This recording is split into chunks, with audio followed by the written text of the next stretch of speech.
Welcome to the RPG Talk Show. My name is Daniel Ivey, and this is John Welker, Vice President of RPG Research. We are a 501c3 nonprofit organization dedicated to the research and development of role-playing games in all formats and genres for all players. And we utilize this research to achieve recreational, leisure, educational, and therapeutic goals. Today's main topic is safety and consent. Yes. And after Traps and Riddles, we'll be unboxing Dungeon in the Box. Now, we have a special episode today, and we're going to be talking about some fairly mature topics. Even in our just chatting, we are going to be talking about trafficking. Human trafficking, to be specific, in RPG games. Yes. This was sent to us in an email. Yes, it was. Where a person who has been a victim of trafficking has requested this topic be broached. Yes. Also, trigger warnings. This whole episode, at least up to the Traps and Riddles, will be trigger warnings for pretty much anything you can think of. Yeah. So, if there's something you're afraid of being triggered for, you might want to come back later. Read proceed the transcript. with caution. Yeah, proceed with caution. Yes. All right, we are not going to try to trigger anybody. We are going to try to treat this with the seriousness it deserves. Yes. So first, I would like to read the email. They want to discuss the unspoken implications of trafficking in role-playing games that most just seem to accept without direction. In other words, they don't provide direction to how to handle it or to whether or not to ignore it, etc. Either that or how some things, for example, slavery is used as a tapestry, but you don't always go into the implications of it. Right. Why do we use the tropes of trafficking without explaining the underlying mechanisms of such a system? Yeah. First thing, I think a lot of the times nobody wants to write a playbook for traffickers. There is that, yes. What are we remaining silent about for the comfort of fantasy? Well, I'm going to say that no, we're not. There is plenty of examples of slavery in many role-playing games, many works of fantasy and fiction. There was a series of novels in the 1970s, I think, maybe 80s, that was called the Gore series. Yeah. And that whole series of books was about human trafficking. Right. And I know that slavery has been, at least with Dungeons and Dragons, has been what's the word? I don't want to say prominent, but not ignored aspect of certain cultures and campaign settings. Off the top of my head, I'm thinking Alkeem and Dark Sun. Right. Although I know that it shows up in Greyhawk and Forgotten Realms as well. It does. It shows up in Forgotten Realms in the city of Mulmaster, where there is racial issues as well as slavery. Yes. Then in Forgotten Realms, there's a whole mini campaign, 4 modules, 5 if you count the one they added later, of Against the Slave Lords. Yeah, and actually it just came to mind, the whole idea of trafficking is a central conceit behind Curse of Strahd. Well, it's just trafficking one person, though. I'm not going to call that as part of trafficking. That's one person obsession. For trafficking, you need to be having somebody buying and selling people. Okay, yeah. If I just kidnap somebody and make them into my slave, they weren't trafficked. True. Not that I would do that. No. I only deal with willing slaves. And we'll get more into that kind of detail later when it's more appropriate. But I've brought a special book with me today. Yeah. Is there racism or objectification in your game? Why and how? Well, it all depends on the game. Yeah. If you are looking at historical games, you you can pretend it never happened. Yeah. But it's kind of like if you're, in Call of Cthulhu, if you're dealing with something, in the Reconstruction era, and you're ignoring why the Reconstruction era even happened, then you're kind of missing out on a major plot point. If you're dealing with the Civil Rights era, but you're not explaining why the Civil Rights era needed to happen, you're kind of missing the forest for the trees. Yeah. Yeah. We can't. I mean, we can because Yeah. it's our fantasies, Yes. but ignoring a historical setting for what it was Mm-hmm. is a disservice to your own education. Yeah. In my opinion.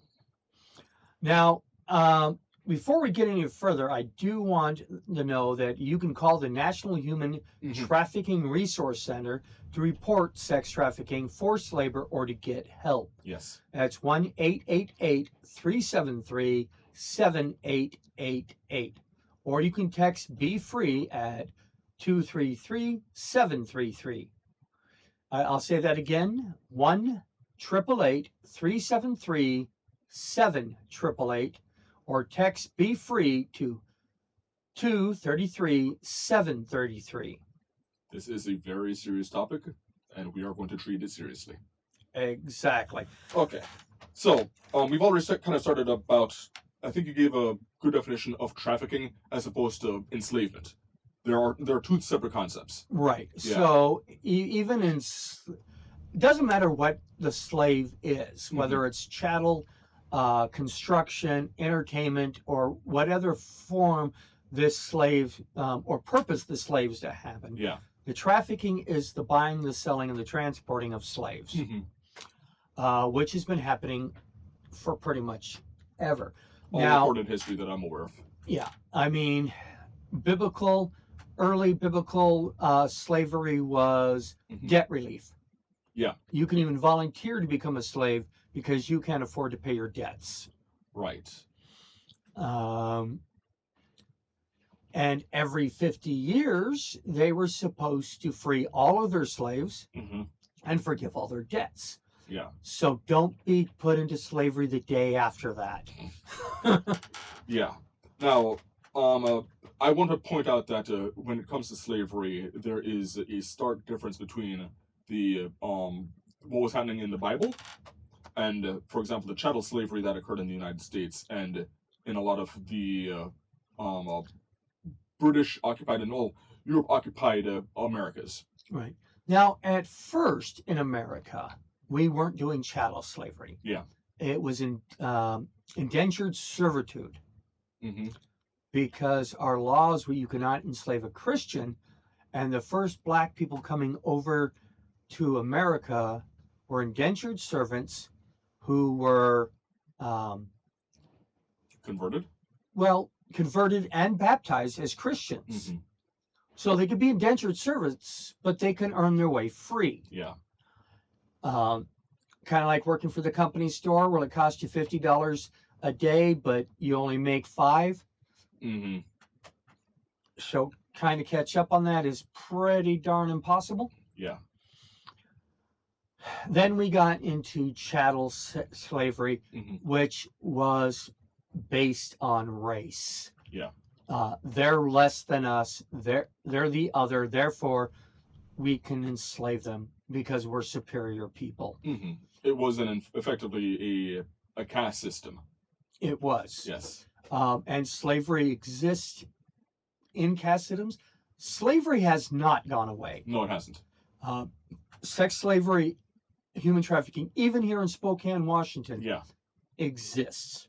In fact, I want to point out that slavery in the United States wasn't outright banned, just the conditions of it changed.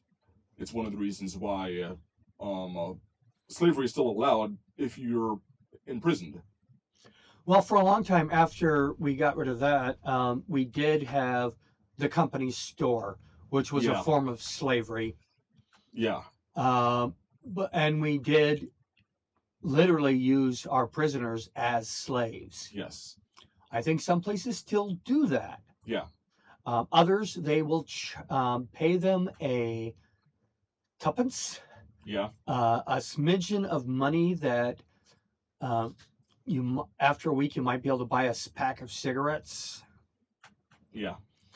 The good paying jobs everybody was competing for, like firefighters. Mm-hmm.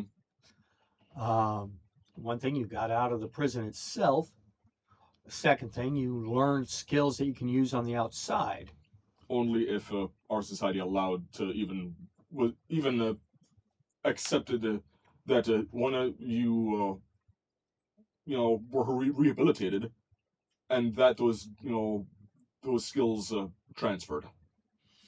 Well, the skills transfer, Mm-hmm. and mostly of those firemen get hired by the outside crews Mm-hmm. that they've been working with anyways. Yeah.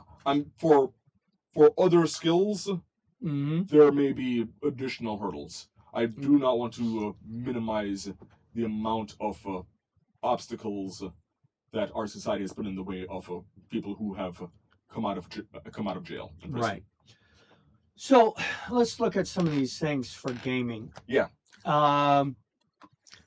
Game Theory Mm-hmm. posted. This is the Sea of Stars RPG, I think. Mm-hmm. That's the thing.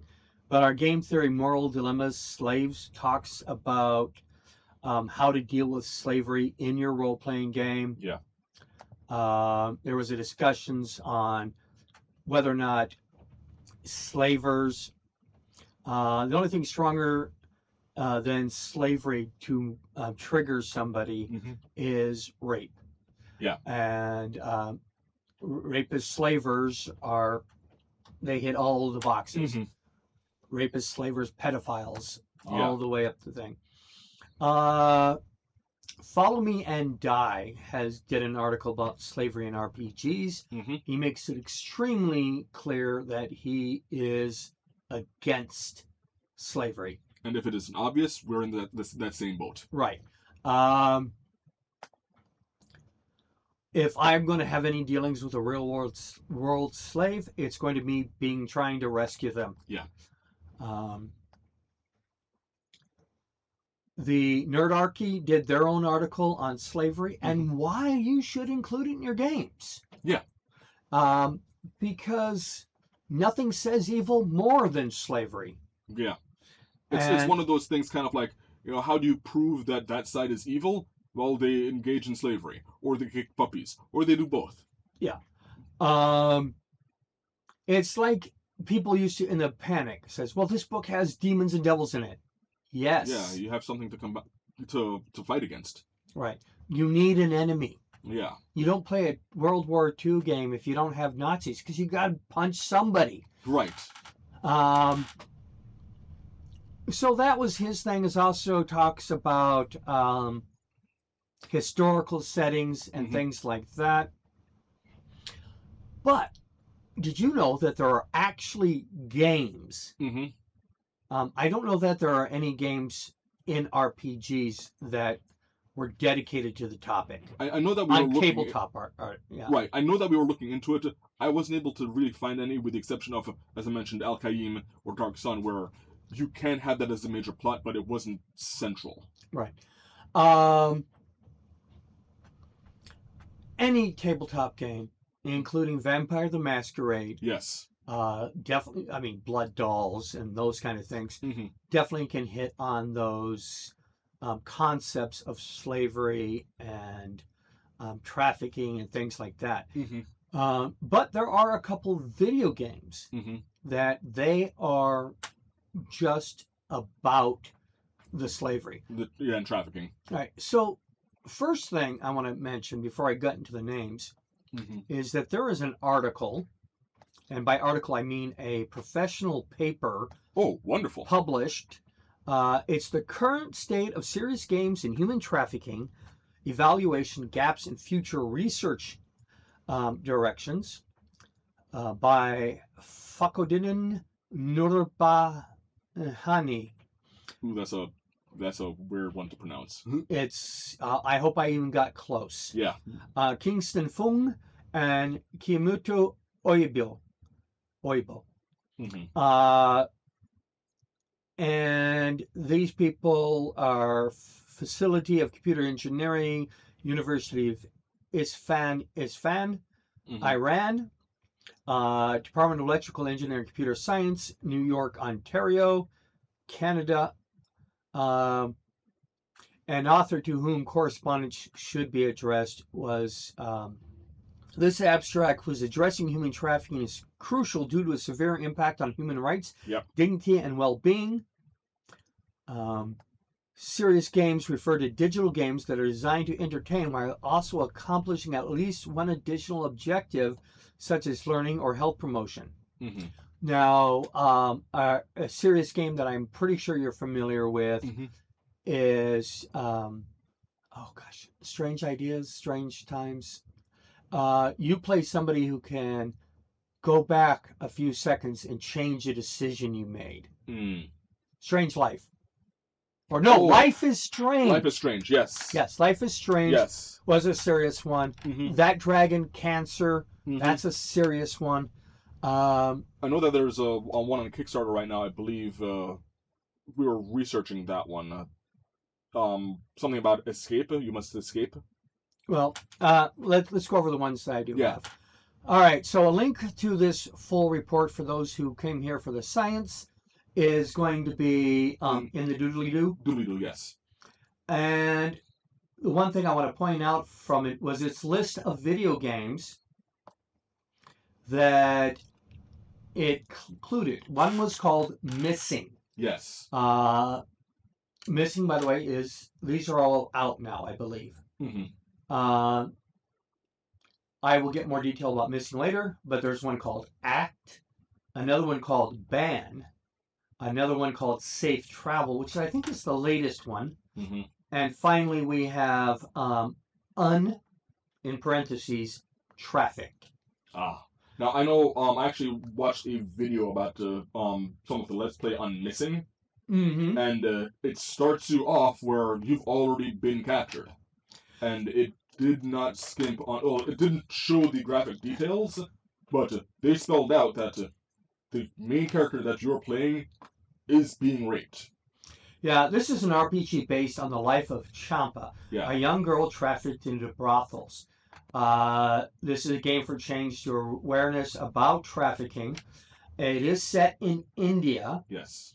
And it was back in April 2025 was the last update about it. Mm-hmm. They did get it done. They got $50,795 out of the $50,000 goal. Nice. And it is the entire journey of this person's life. Mm-hmm.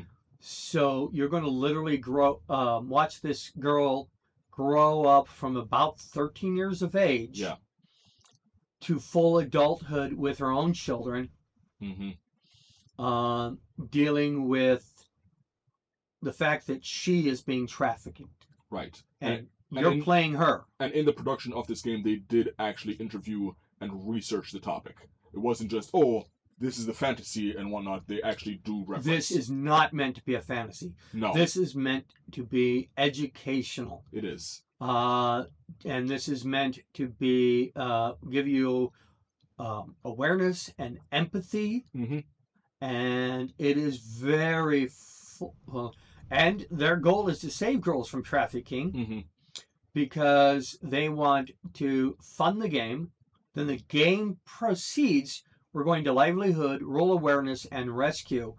3 different charities that help people that have been enslaved and trafficked. Yeah. Now, other ones include ACT.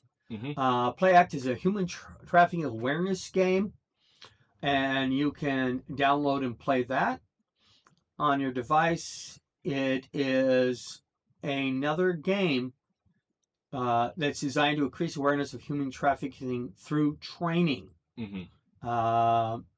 And it's part of the Lifeboat Project. And it is, again, one of the ones on our current list. And it has a more cartoony... Now, The Missing has got the animated feeling. It's Mhm. 3D anime. Um, Act is kind of 2.3. So isometric. Well, it's illusionary 3D, but everything's 2D drawings. Okay. Okay. Yeah. Let me see. All right. Let's see if I can even make this picture larger. No, but there it is. Okay. So, yeah. I mean, that looks like it's in the format of oh, jeez, visual novels. Yeah. Yeah. The characters are 2D, but the environment looks like it's. Yeah. It's a visual novel. I haven't done any research on ban or safe travels, Mm-hmm. but this is what those games are out there, and these are the things that people can be aware of. Now, do you want to include this in your game? That's up to you and your players. In our next segment, we're going to talk about safety tools and consent, all those things. So it's not a spoiler to say that if you're going to introduce these concepts, consent is absolute. Yeah, it is mandatory. Now, if it's your home game, I hope you've had that topic with conversation with your people before you introduce it. Do not ambush people with this at all. If you're in a public game, in a public setting, that's going to take some serious conversation. You're definitely going to need to use your safety tools and consent lists. And you have to be aware of the people that are around you. Somebody walks up to your table to listen, and then you say something triggering. Yeah. That's going to be kind of on you. Yeah. Especially if you didn't bother to warn them. If you're running a game at a convention and you didn't advertise trigger warnings, you might get banned from that convention for life. Heard all kinds of nightmare stories. Yeah, and when it comes to doing this in public, I know that we as a RPG researcher we tend to strive for PG-13 without the cursing. Yeah. Yeah, and one of the things that I've come across while researching that is, I was actually looking up the movie ratings and what topics and concepts will land in what ratings of movies. So, for example, cartoon violence, it can go from G to R. But when it came to rape, they didn't even list trafficking. They didn't even list slavery. But when you're dealing with some of those topics, minimum was R, and it went into NC-17. Right, because we don't have the X ratings, triple X ratings, and stuff like that. Yeah, for that, it's NC-17. Yeah. The not rated just means that it wasn't rated. It could mean anything. But tackling some of these topics is a very easy way to get into that R rating, especially if you're going into detail. And I'm not talking about explicit detail, just the ramifications of it. Yeah. Rape is that high of a triggering concept, especially for anybody that's been associated with it. I don't mean just the victims, but the families of the victims, their friends, hopefully their therapists, and all of these ratings. Now, why would we want to include a game? Well, much like what you mentioned with the video games, it's to build empathy. Now, I've seen slavery used in, and I'll use movies here, and this is something that we talked about in researching this, is Star Wars. Star Wars has slavery in it. Anakin Skywalker is canonically a slave. A freed slave, eventually. He's a freed slave. His mother is also a slave. Started off a slave, died a slave. And was abandoned by the... There was a conversation of whether or not The reason for the abandonment was because it would have been theft, or the reason for the abandonment was because um, this wasn't the fight they were trying to fight right now. Right. And I would have to say that Star Wars does not handle slavery well. Because, okay, we've got Anakin Skywalker, Mm-hmm. and in the prequels, spoiler alert, especially if, anyone knowing that the prequels started with Anakin, it was going to be the fall of Anakin. But I don't believe, I never saw on screen in the writing his history of being a slave really affecting him all that much. And that is not something that I feel anyone can, oh, I was a slave and it didn't affect them on an integral level. You don't just get over I was a slave. Right. Yeah. And I'm going to make an assumption on that that's not because of other people that, you know, people today in 2025, several of them are only one generation from a slave. Yeah. And some of them are currently slaves. Yeah. It's not a. So, what I want to get into, though, is on a therapeutic level. Why might we present this topic?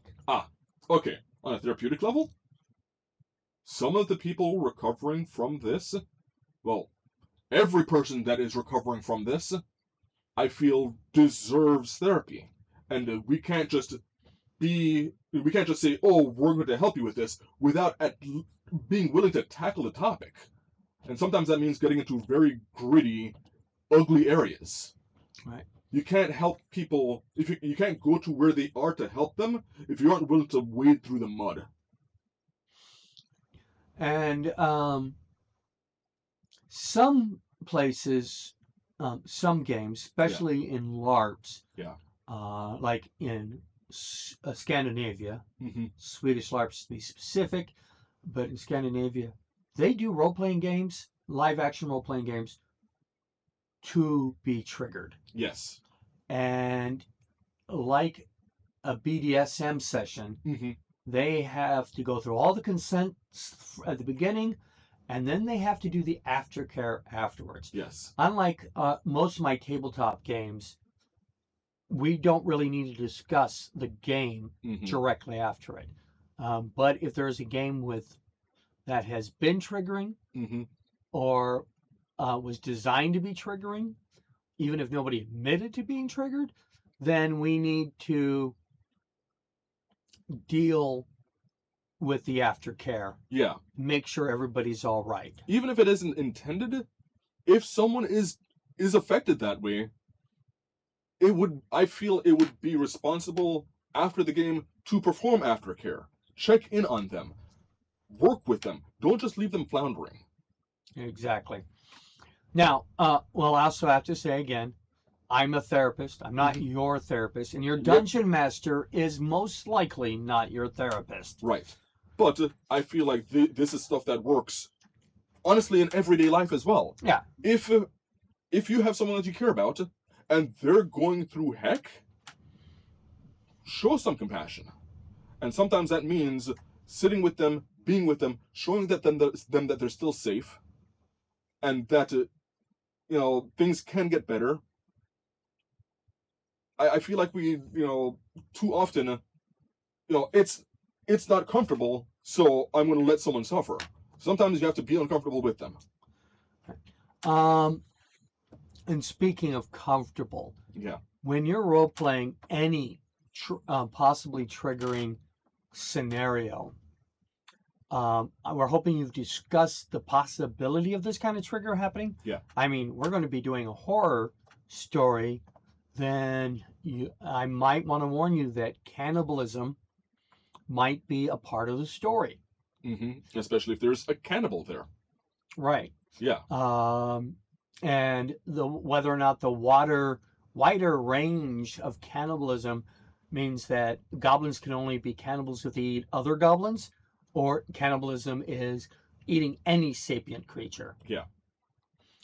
Yes, there's a difference between sentient and sapient. Humans are sapient. Goldfish are sentient. Yes. Although I sometimes question some goldfish. Yeah. What, you think they're sapient? Some of them, some individual goldfish, like, no, there's nothing happening behind those eyes at all. Well, that's still sentient. If they can experience their environment. I'm not sure if they're even experiencing their environment. Nah, I think you're stretching there. But the point is, when you start the entire game, you want to make sure that the person is comfortable with the topic, not can they tolerate it. Yeah. Unless that person tells you, I'm putting this on yellow. I am going to try to tolerate it, but I reserve the right to back out at any moment. Yes. If that's somebody that's challenged by choice, that's a person who's choosing to go forward with these topics. Yeah. And again, when we're looking at this particular topic of trafficking, whether or not you're getting into the psychological ramifications of trafficking, or whether or not you're just going into the political, legal ramifications, or the economic reasons for it. Yeah, or and that you're just making sure that these things are for what the villains do. Though there are games, especially the early Dungeons and Dragons, they had price lists for slaves, and of course, women cost more than men. Yeah. And their value was based on the men's strength and the women's charisma. Yeah. We are not going to ignore that early Dungeons and Dragons.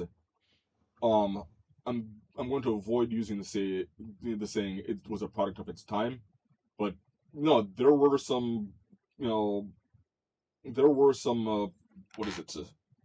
Not matriarchy. There were some issues when it came to like the patriarchy. Well, yeah.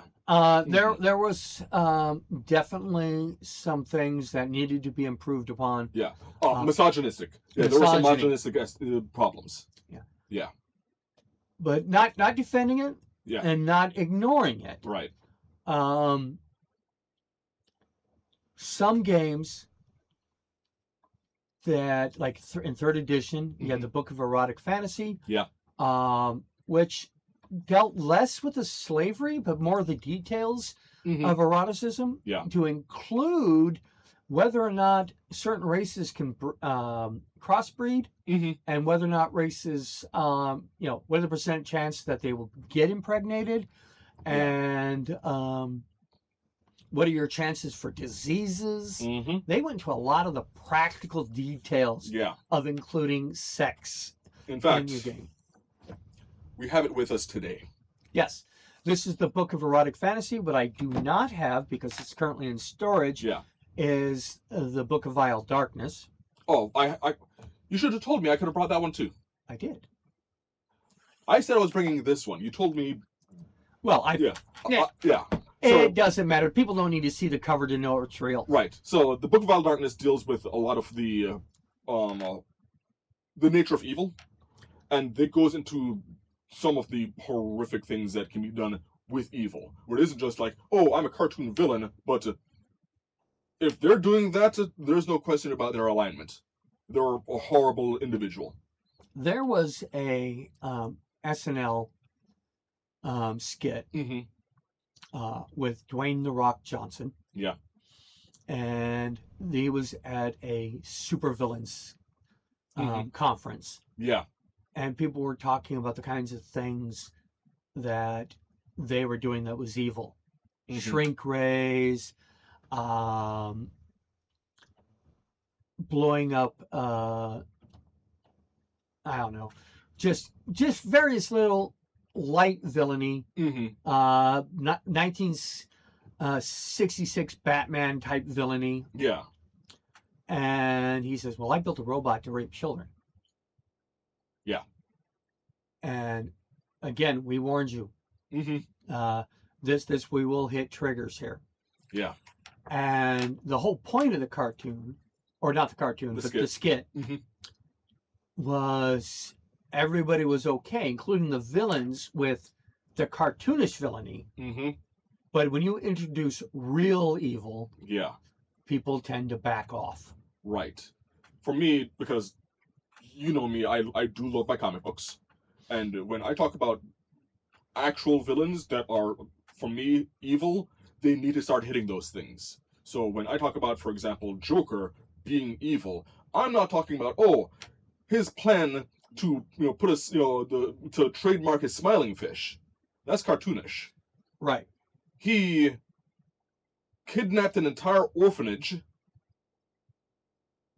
and was willing to kill them and used basically when one of the police officers, specifically Commissioner Gordon's wife, came in to try and negotiate, he threw a child at her so that she would drop her gun to catch the child and blew her brains out afterwards. That's evil. I think it's the Killing Joke, Mm-hmm. where he shoots Barbara Gordon, Mm-hmm. strips her naked, Yeah. and takes photos while She bleeds out. and her father's being forced to watch. Yeah. That is horrible. Now, we can talk about Joker. For me, top villains in terms of like actually being evil, Joker's on that list. Same thing with Sabretooth. Sabretooth, for Wolverine's birthday, killed and raped his girlfriend. Yeah. Yeah. And so these things do exist. Yeah. These things can be played, Mm-hmm. but they have to be with compassion and care. Right. The person who wants to play, and yes, they exist, Mm-hmm. want to play as the slavers, nowadays, we definitely would want to discourage that. Yeah. But there were games that allowed it. Yeah. If you play Vampire the Masquerade Mm-hmm. and you have blood dolls, you're into trafficking. Yeah. At least in game terms. Mm-hmm. So these things have to be looked at. And I do want to also mention that therapy for victims of rape, trafficking, Yeah. or most trauma need therapists and competent therapists. Yeah. I would actually say competent therapists. Some of the people that I'm familiar with who are recovering from that, and I do know a couple of them, they can't go to normal therapists. Normal therapists aren't equipped to handle it. Yeah. Yeah. They have no experience dealing with those kind of emotions. Yeah.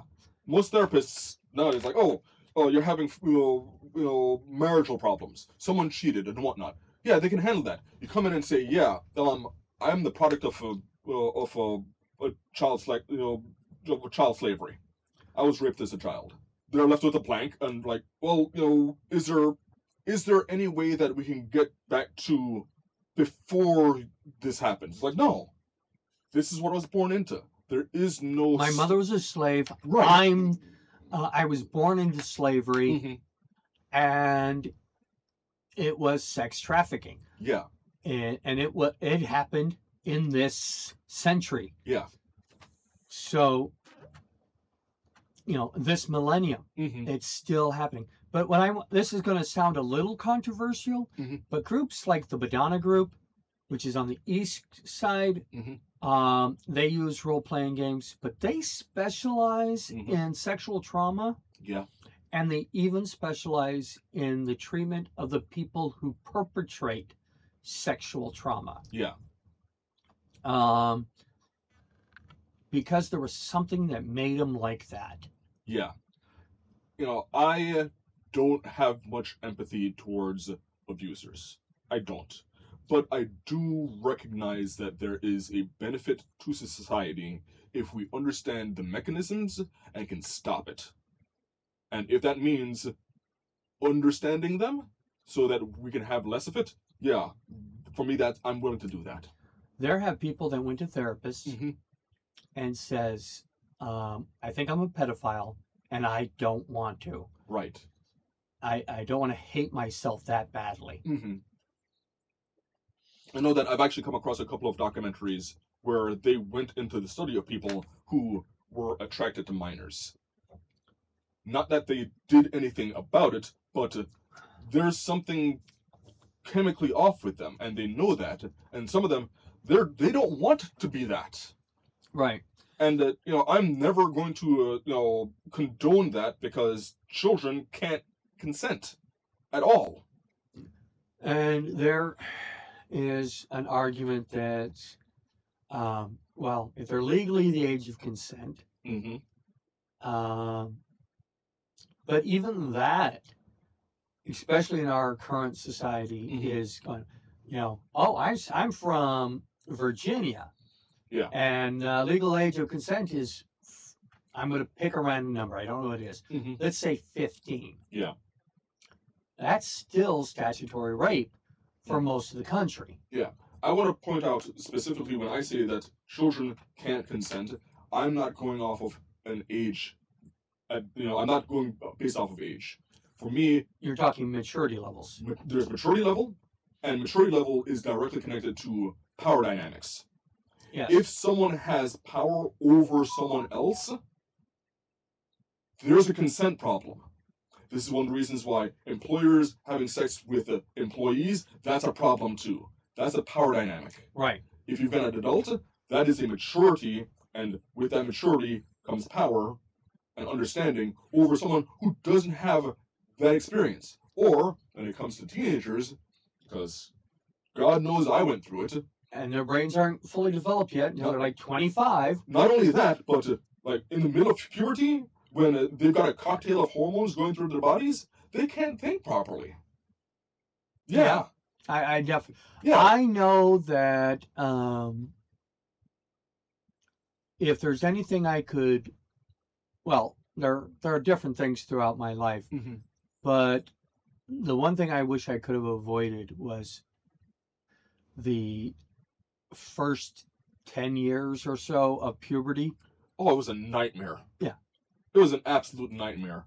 I describe me being in my puberty as just it felt like I was an unending drug trip that I couldn't escape from. I didn't enjoy myself. Yeah. Yeah, between just me not being able to control my hormones because of the testosterone and the rage issues that I had, no, it wasn't. And you're expecting someone to be able to think properly, to be able to make a proper judgment about something that could potentially affect the rest of their life? It's not happening. And the sex education, Mm-hmm. or lack of it in most places nowadays, Mm-hmm. doesn't cover the how do you deal with these things Right.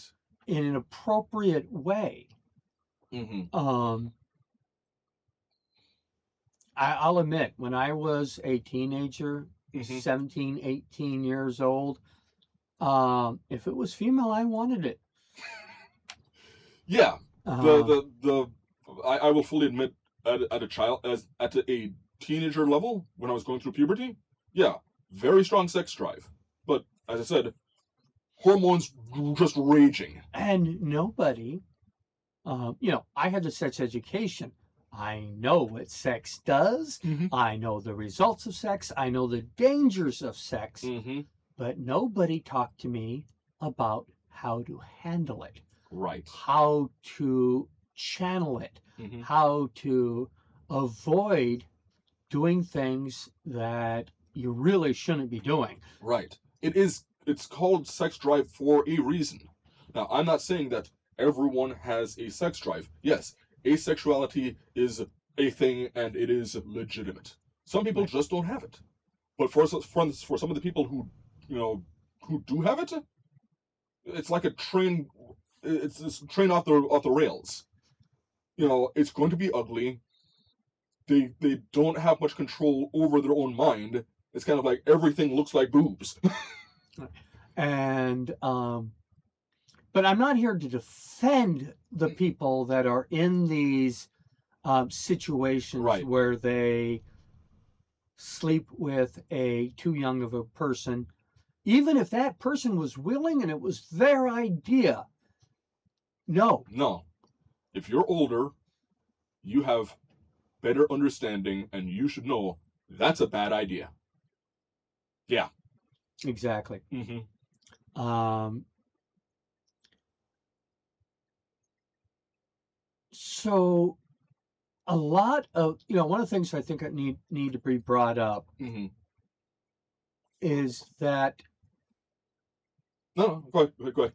one of the things that needs to be brought up is unlike most of these crimes that people are thinking is run by the sex drive. Mm-hmm. It's run by power. Yeah. So I want to do my part in trying to get rid of the illusion of what causes rape. Rape isn't because someone's horny. I am yet to ever come across an instance where someone was raped because the other person was horny. It's normally always about power. One person wanting power over the other and raping them is one of the ways to exert that power. Yeah. Yeah.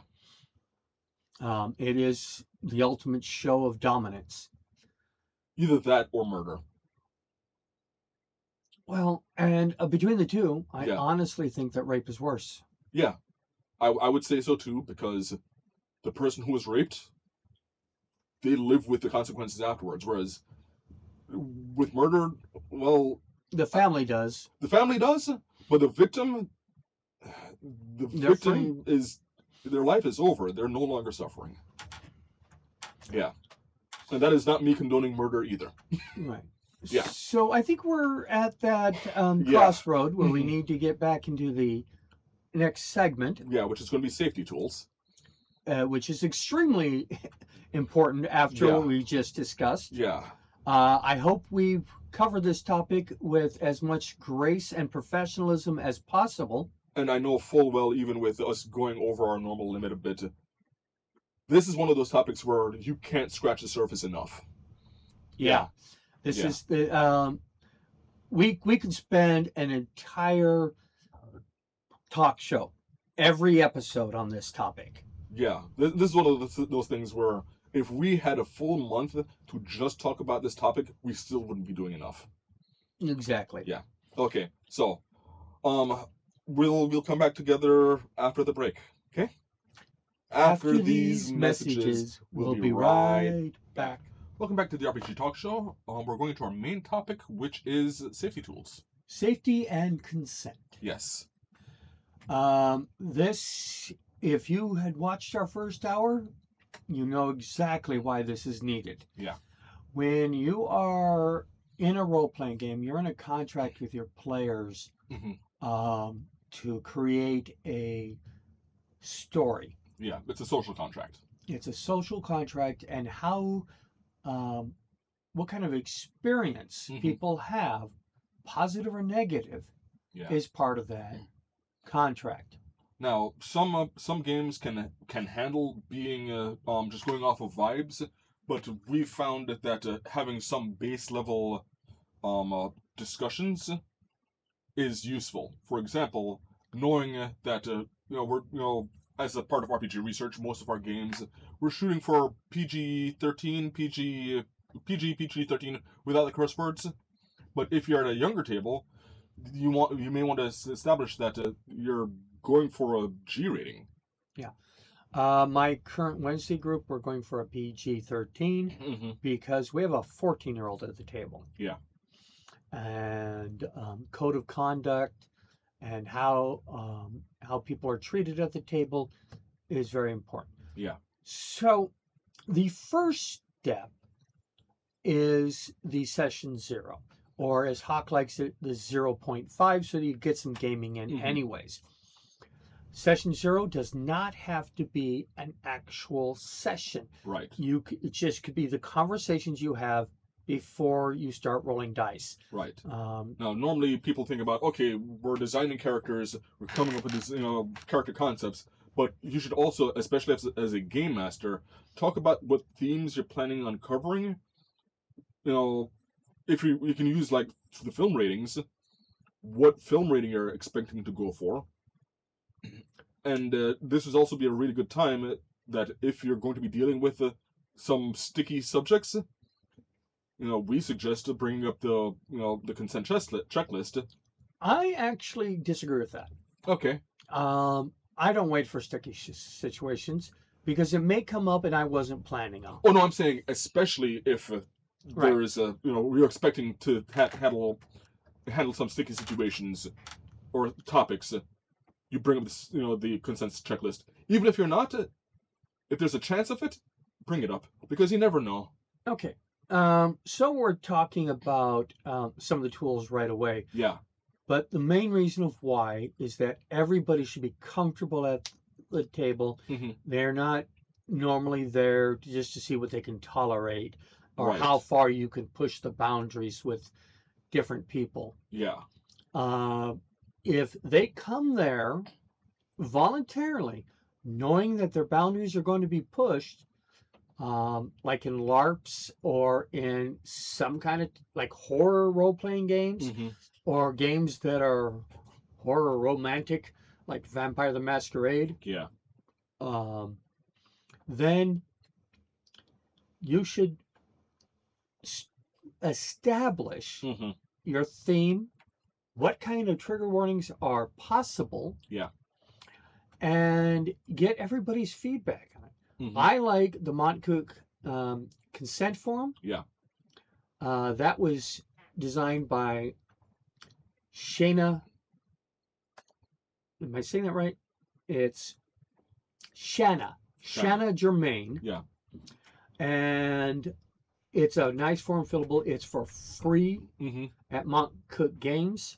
I actually believe they even have a couple of different versions, especially ones for more. I want to say like the Feywild version. There is the Feywild version because fairy tales Mm-hmm. get into stuff that you might not normally have in your game, Right. like underage marriage. Yeah. Kidnapping of children. Mm-hmm. Abuse. Yes. It's very abusive to feed your grandmother to a wolf. Mm-hmm. Yeah, it's. I know that Disney has done a really, really, really effective job of sanitizing a lot of the fairy tales, but a lot of the fairy tales can be pretty gruesome. Yeah, mutilations on the dockets for those games.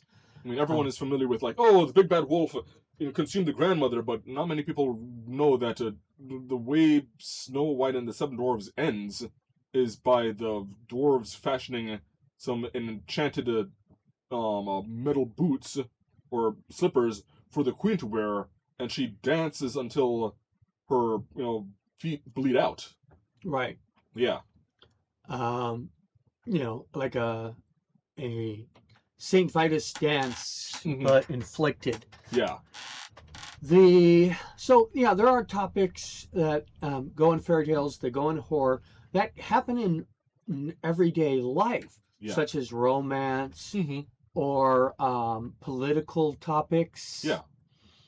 And so that's where this consent form comes in handy, where you can give everybody an idea what to look for, and they can tell you whether it's green, go for it. Yeah. We want this, give us more. Yes. If it's yellow, let's be cautious.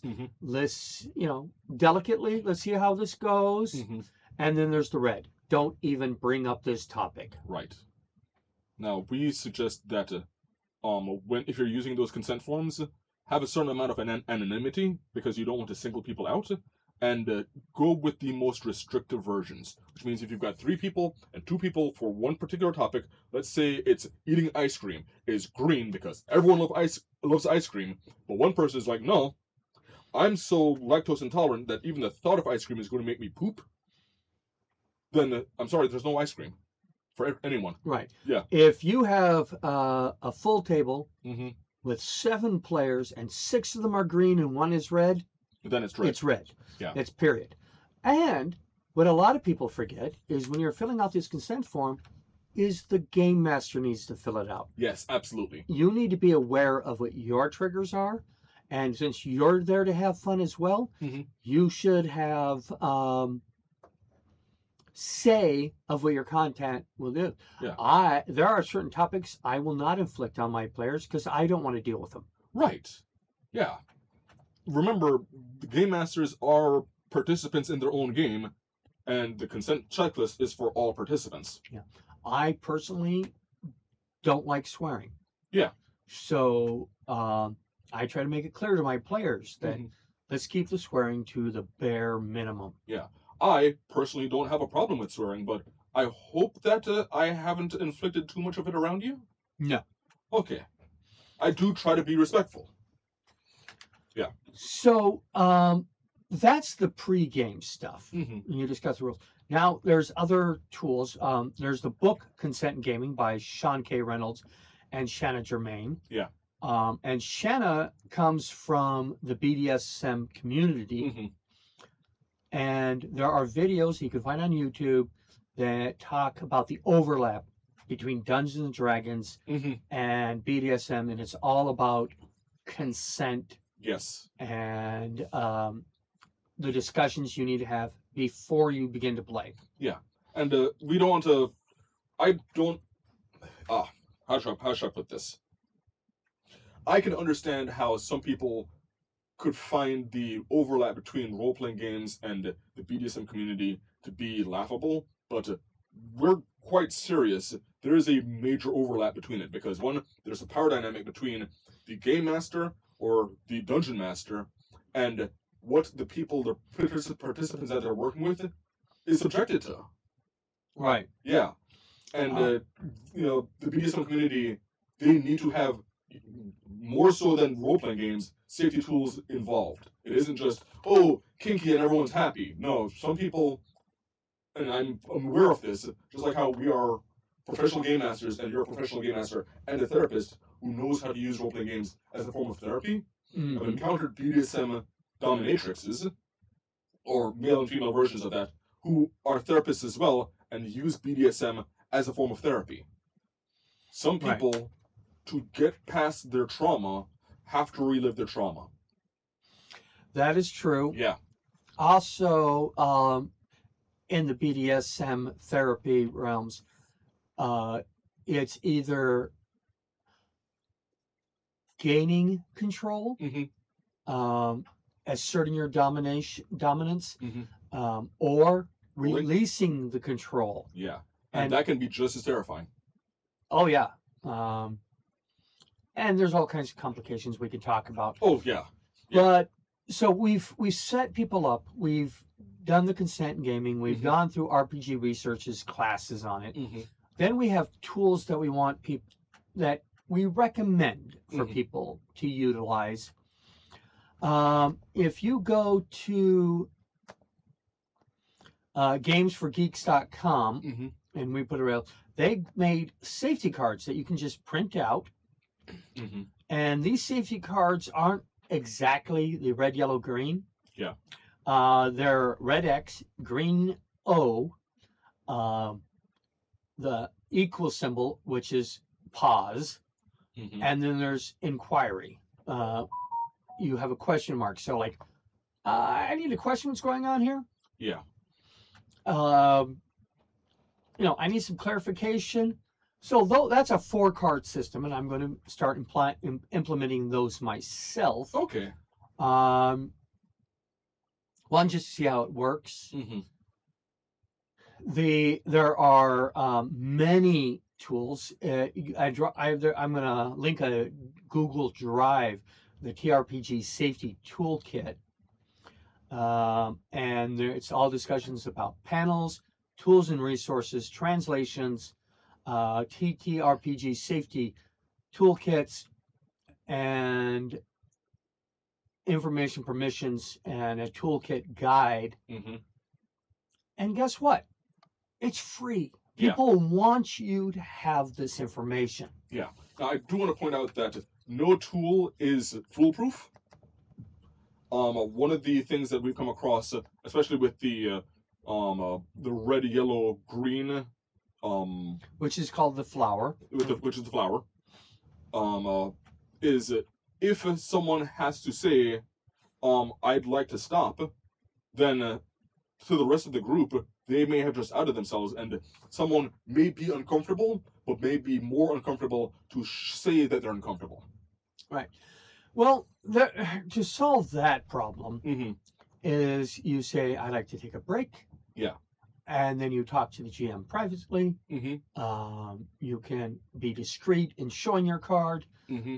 but you can also try to come up with discreet ways of signaling people that won't know. Yeah. I'll get to one of those in just a minute.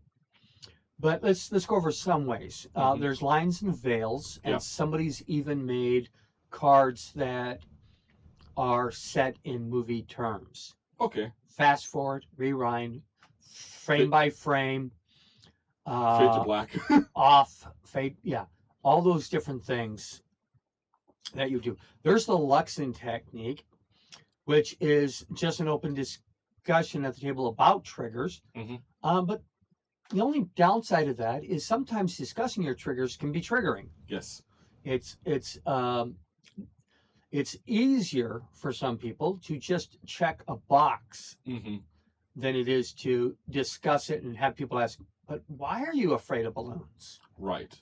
I've actually encountered someone who was afraid of balloons, and I was fortunately able to, in a respectful way, talk to them about, okay, what's going on with that, and for them, there was kind of like how I, out on display here, I'm triggered by the sound, anything that sounds like a gunshot. Yes. Because I was in a drive-by. So, although I am not a veteran, fireworks trigger me. I Right. do not enjoy, and I used to enjoy, New Year's Eve and the Friday, not Friday the 13th, July 4th. I can't enjoy it anymore because the fireworks are triggering to me, especially if I don't know where they're coming from. And the person that you mentioned with the globophobia, it wasn't like balloon animals that scared. It was any balloon. It was any balloon. Because of the potential of it popping. Right. And that loud, sudden, unpredictable sound. Mm-hmm. Just the anticipation of that. Yeah. Was much more. So we have X and O cards. Mm-hmm. The Luxon technique that we were talking about were open discussion, open door. I don't care what tools you're using, but the dungeon master should also use the open door technique, which is you can come to me, text me, anywhere we can have a conversation, not necessarily at the table while we're playing. Right. But you can always have a moment to talk to me, even if you have to call for a break, and we can discuss your needs. Now, there is one thing that I've seen where that has issues, where I've had, for example, employers who have said, yeah, I have an open door technique, policy, you can always come and talk to me, but and then they don't follow up on it, or they're never in their office for you to go. Actually, no. They didn't foster a relationship where you felt comfortable doing that. And for me, that's important. Fostering a relationship with your players where they are comfortable talking to you about things that they may not like in the game, and they know that you're willing to work with them on it. I feel that is as important as any of the other tools. Okay. So, you were talking about how do you signal somebody without outing yourself that you're having an issue at that time. Well, at RPG Research, we're trying to make an app. Yes. The Neuro RPGs LLC or NeuroRPG.com welcome the official role-playing game consent app website by Hawk Robinson. It is a app where somebody on their phone can hit the red, yellow, green buttons, too much, use caution, and okay. The GM will get a signal that somebody has touched one of those buttons, but nobody at the table will know who did it, Right. including the GM. Mm-hmm. Which is the best way. Almost all the other systems require signaling that somebody else can possibly see. Yeah. And unless you have an app, Mm-hmm. that's something you just have to deal with. One of the things that we do as a health measure, Mm-hmm. but which also goes into this safety tools, is we tell everybody they need to get out of their chair every hour for 10 to 15 minutes. And those are wonderful times to check in with people. Exactly. Yeah.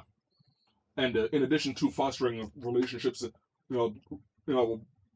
fostering a type of relationship with your players that they feel comfortable talking to you about it, about things that could be triggering to them. Just being observant of their personality changes, I think is also incredibly useful as well. Where you're not just letting things go and, oh, I'm having all of this fun, and you come out of it and realize half the tables is traumatized and they're too afraid to say anything. Right. Yeah. Before I move on to, we talked about what to do before the game. Mm-hmm. We've talked about what to do during the game. I want to back up to the before the game. Filmratings.com /ratings-guide is a resource for what constitutes the different ratings. Yeah, I would actually reference that in our just talking. Yeah. Yes.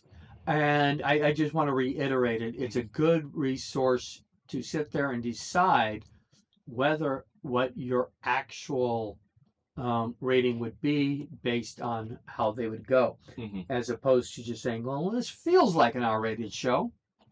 Yeah. Well. Or I watched PG-13 movies in the 80s.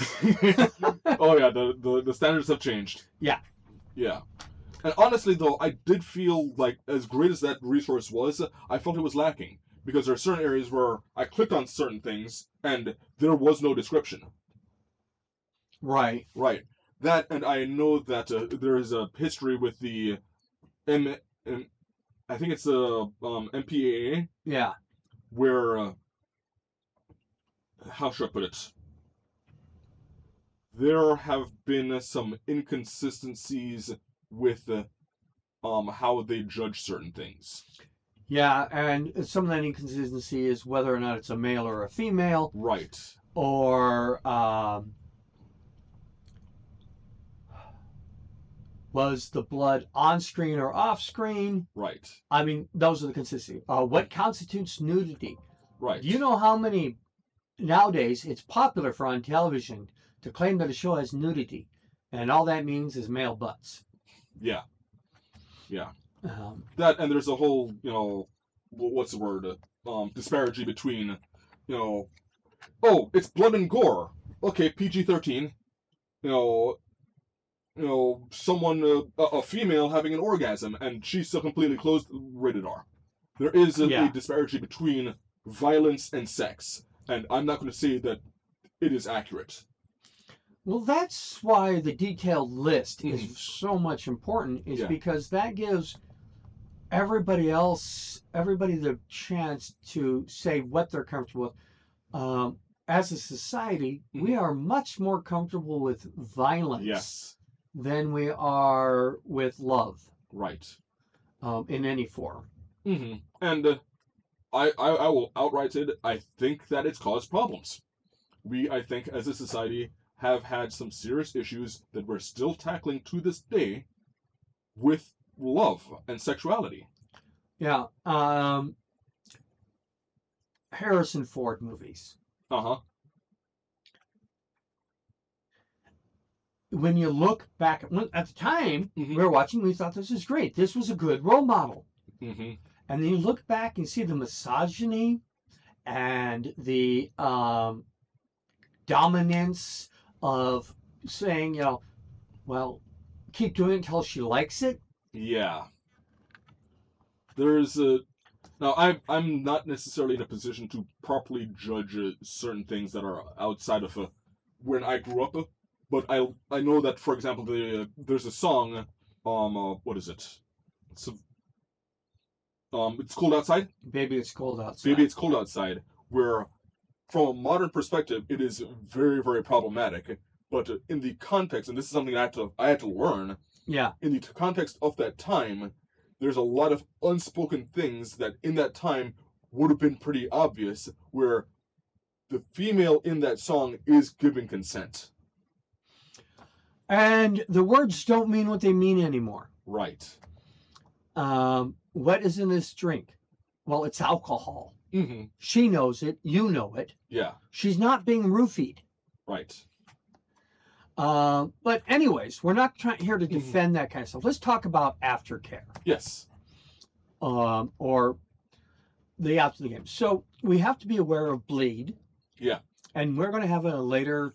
Oh, we're going to have an entire episode on bleed. Right. Yeah. But bleed is what comes in from the outside of the game. Mm-hmm.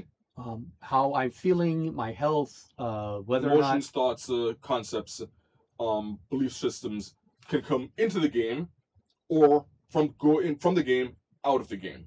Yeah, I have noticed a difference, Mm-hmm. and I'm not going to specify what they are, Mm-hmm. but I have noticed a difference when people who come in and they're all Christians. Mm-hmm. So let's say where the primary amount of the group are Catholics Mm-hmm. versus where the primary amount of the group is pagans. Yeah. There's a different approach to situations. Yeah. Especially to in-game religion. Mm-hmm. I know somebody who will not play an in-game cleric. Yeah, and that's fine. That is completely fine. I know some people who, they will only ever play their sex and gender because they're not comfortable playing anything else, or they feel like they don't have the perspective to be able to do that properly. Yeah. Also, if you have the right group, this is a good way to have safe experimentation. Yeah. Nobody's walked away from a tabletop role-playing game with a disease or a pregnancy. Tabletop, not LARP. Yeah. Thank you for specifying. There are some LARP games that got pretty spicy. Oh, come on. Vampire the Masquerade was based on necking.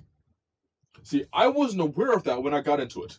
And while I was there, I wasn't aware of it.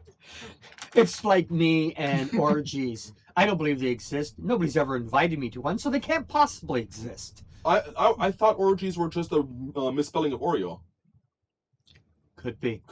Okay. Anyway, so we dealt with bleed both into the game and out of the game. And we'll have a whole subject. Mm-hmm. Aftercare. Checking on everybody, see how they're feeling, especially if there has been a tough episode. Mm-hmm. Debriefing a group. Reflect on the game. One of the things we used to do is give me 3 ups and 3 downs. Yeah. Tell me the 3 things you liked the most and the 3 things you didn't like. Mm-hmm. I know that when we were running public games, we had a give me one thing, go around the table, give me something that everyone learned today in this game. Right. What was your favorite part of the game? What was your least favorite part of the game? And even before I met you guys, at just about every other game session that I ran, I would legitimately ask, what was your guys' opinion on how the game ran today? Yeah.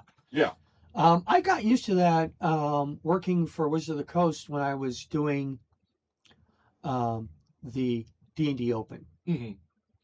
And the D&D Open tournaments, or anytime I was dungeon mastering at a convention, mm-hmm. they would hand me a after game report, mm-hmm. and everybody filled out, and so they can judge how good of a DM I am, whether or not I should come back, mm-hmm. whether or not And these are just if you're doing public games. Mm-hmm. This is very essential. Now, if you're doing a home game, you may not need a formal system like filling out documentation, mm-hmm. but you should be asking these questions. Yeah. And although sometimes I will fully admit, sometimes asking the question of how do you think I did today is going to come off as cold and detached, because if everyone's angry and shouting and you're asking, well, how did I do today? Read the room. Mm-hmm. Yeah. There's also stars and wishes. It's a reflection on the feedback in a positive and forward-facing way. Mm-hmm. Stars are things that the participants really enjoyed, and wishes are things that people want you to bring in. Mm-hmm. Like, I don't know, new spells. I work with you on those. Of course you do. Yeah. But that's part of stars and wishes. Yeah. And there's a segment in the I hate to say this, TTRPG safety toolkit, Mm-hmm. even though it's got one T too many. uh, Applying safety tools to actual plays, Yeah. like when you're broadcasting, the biggest safety tool that people have when they're watching your actual play Mm-hmm. is the off button. Yes. And the others are, comments during the things. But the most important thing is right at the beginning. Mm-hmm. We're doing Curse of Strahd. There might be some horrific triggers here. Mm-hmm. Strahd is not a good person. No. And the Joker and Harley Quinn is not romance goals. No. Yeah. Full disclosure, I believe Harley Quinn can be redeemed. I think she's done a good job. I think she's oh yeah, been redeemed in some manners. Yeah. But the relationship she had with Joker, that was abusive. It was definitely a power dynamic, mishandling. The bizarre part is in the real world, a lot of this power dynamic goes the other way. It's the therapist and the patient. But of course, it does happen. Yeah. That the power dynamic of the patient or client gets reversed. Yeah. Which is what happened with Harley Quinn. Yeah. Well, Joker is a phenomenal manipulator. Yeah. He is way smarter than people realize. Yeah. And there was a movie out, I don't remember the name, but it's with Nicole Kidman. It's one of her latest movies. And there is, the power dynamic between the boss and the employee gets reversed through blackmail, partially. But, and just force of personality. And eventually she gets out of this situation. But power dynamics can go both ways. Yes. You can top from the bottom. You can top from the bottom, and you can also switch roles. Yeah. Yeah, there's an entire dynamic. I've seen people who are supposed to be more submissive, but understand that the relationship between, for example, doms and subs is that the doms, that subs are relinquishing controls to doms, but the doms need to have a relationship with the subs where they feel comfortable doing that. And a healthy dom is a very, very considerate, at times overly considerate, of what the sub is going through.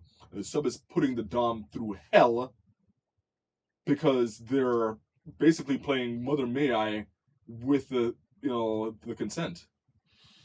Well, and I have seen circumstances where the sub wanted something the dub wasn't, that Dom wasn't comfortable with dishing out. Right. Whether that related to blood or something that was more dangerous. And what this means with role-playing games is that just because the rest of your group really wants something as a game master, if you're not comfortable with it, no, you as we mentioned earlier, you're a participant in your own game. If you're not comfortable running it, don't run it. Exactly. Don't get bullied into running something you don't feel comfortable running. Yeah, I don't know that I would ever play a Laminations of the Flame Princess. No. I haven't yet played the Book of Erotic Fantasy. I've only used some of the details. This can't really be played. There isn't a campaign. It's right, just a whole bunch of rules. Yeah, I haven't incorporated most of the rules in there. Mm-hmm. I didn't add feats or special skills. Yeah. But we did look at. There's some interesting spells in here. Yeah. I didn't use those spells, any of the stuff. We just used the parts that. Oh, you had a fade to black sex scene. Mm-hmm. Let's roll to see if anything bad happened. Right. Oh, you're a Asmar paladin. Nothing bad can happen. You don't get pregnant unless you want to, and you're immune to disease. See, I feel like that's just not trying hard enough. Maybe during the act, it was They were not doing a porn bloopers episode. No, I'm just saying that maybe they explain something that maybe they're going to have to redeem themselves afterwards. Anyways. Yes. We have about 11 minutes left. Yeah. Oh, one thing that I did want to point out, and I feel like this is an important point in here. It's one of the reasons why, as weird as this book is, one of the reasons why I don't feel bad about having this is I do feel like this book did a phenomenal job with the concept. Oh, it did. Yes. It covers consent. It does. Before it was popular. Yes.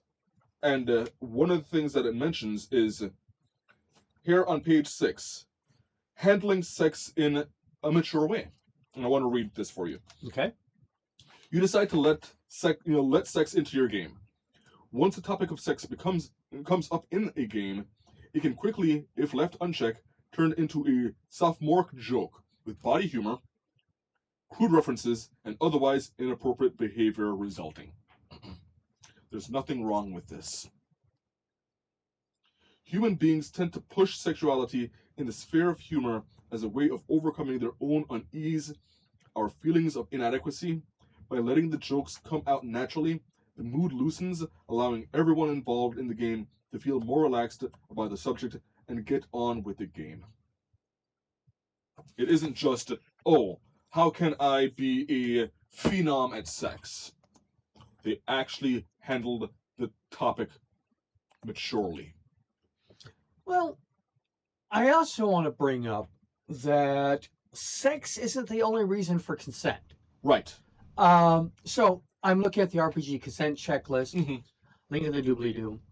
We have, and just so I don't trigger people, yeah, I'll go do the overall big topics. Yes. Horror. Yes. And there's little things underneath it, and I'm sure you can think of some of them.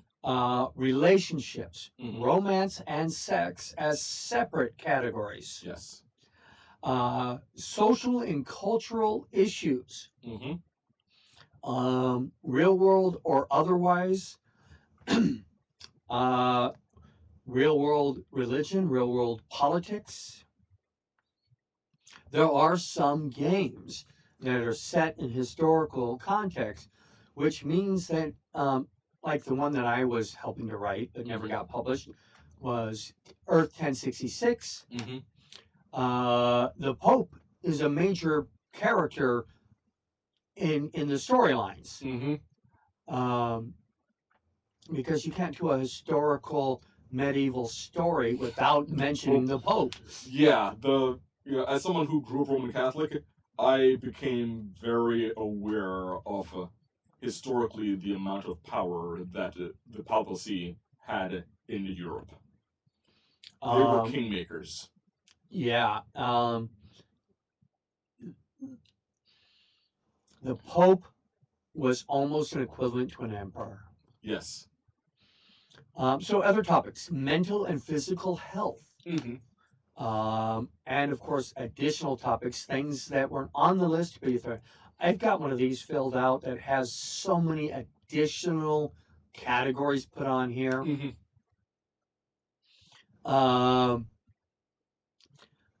And, like, let me see here. Under horror, possession isn't on the list. Right. But that's one that came up with I've said the story multiple times. Yeah, the loss of autonomy can be triggering for some people. And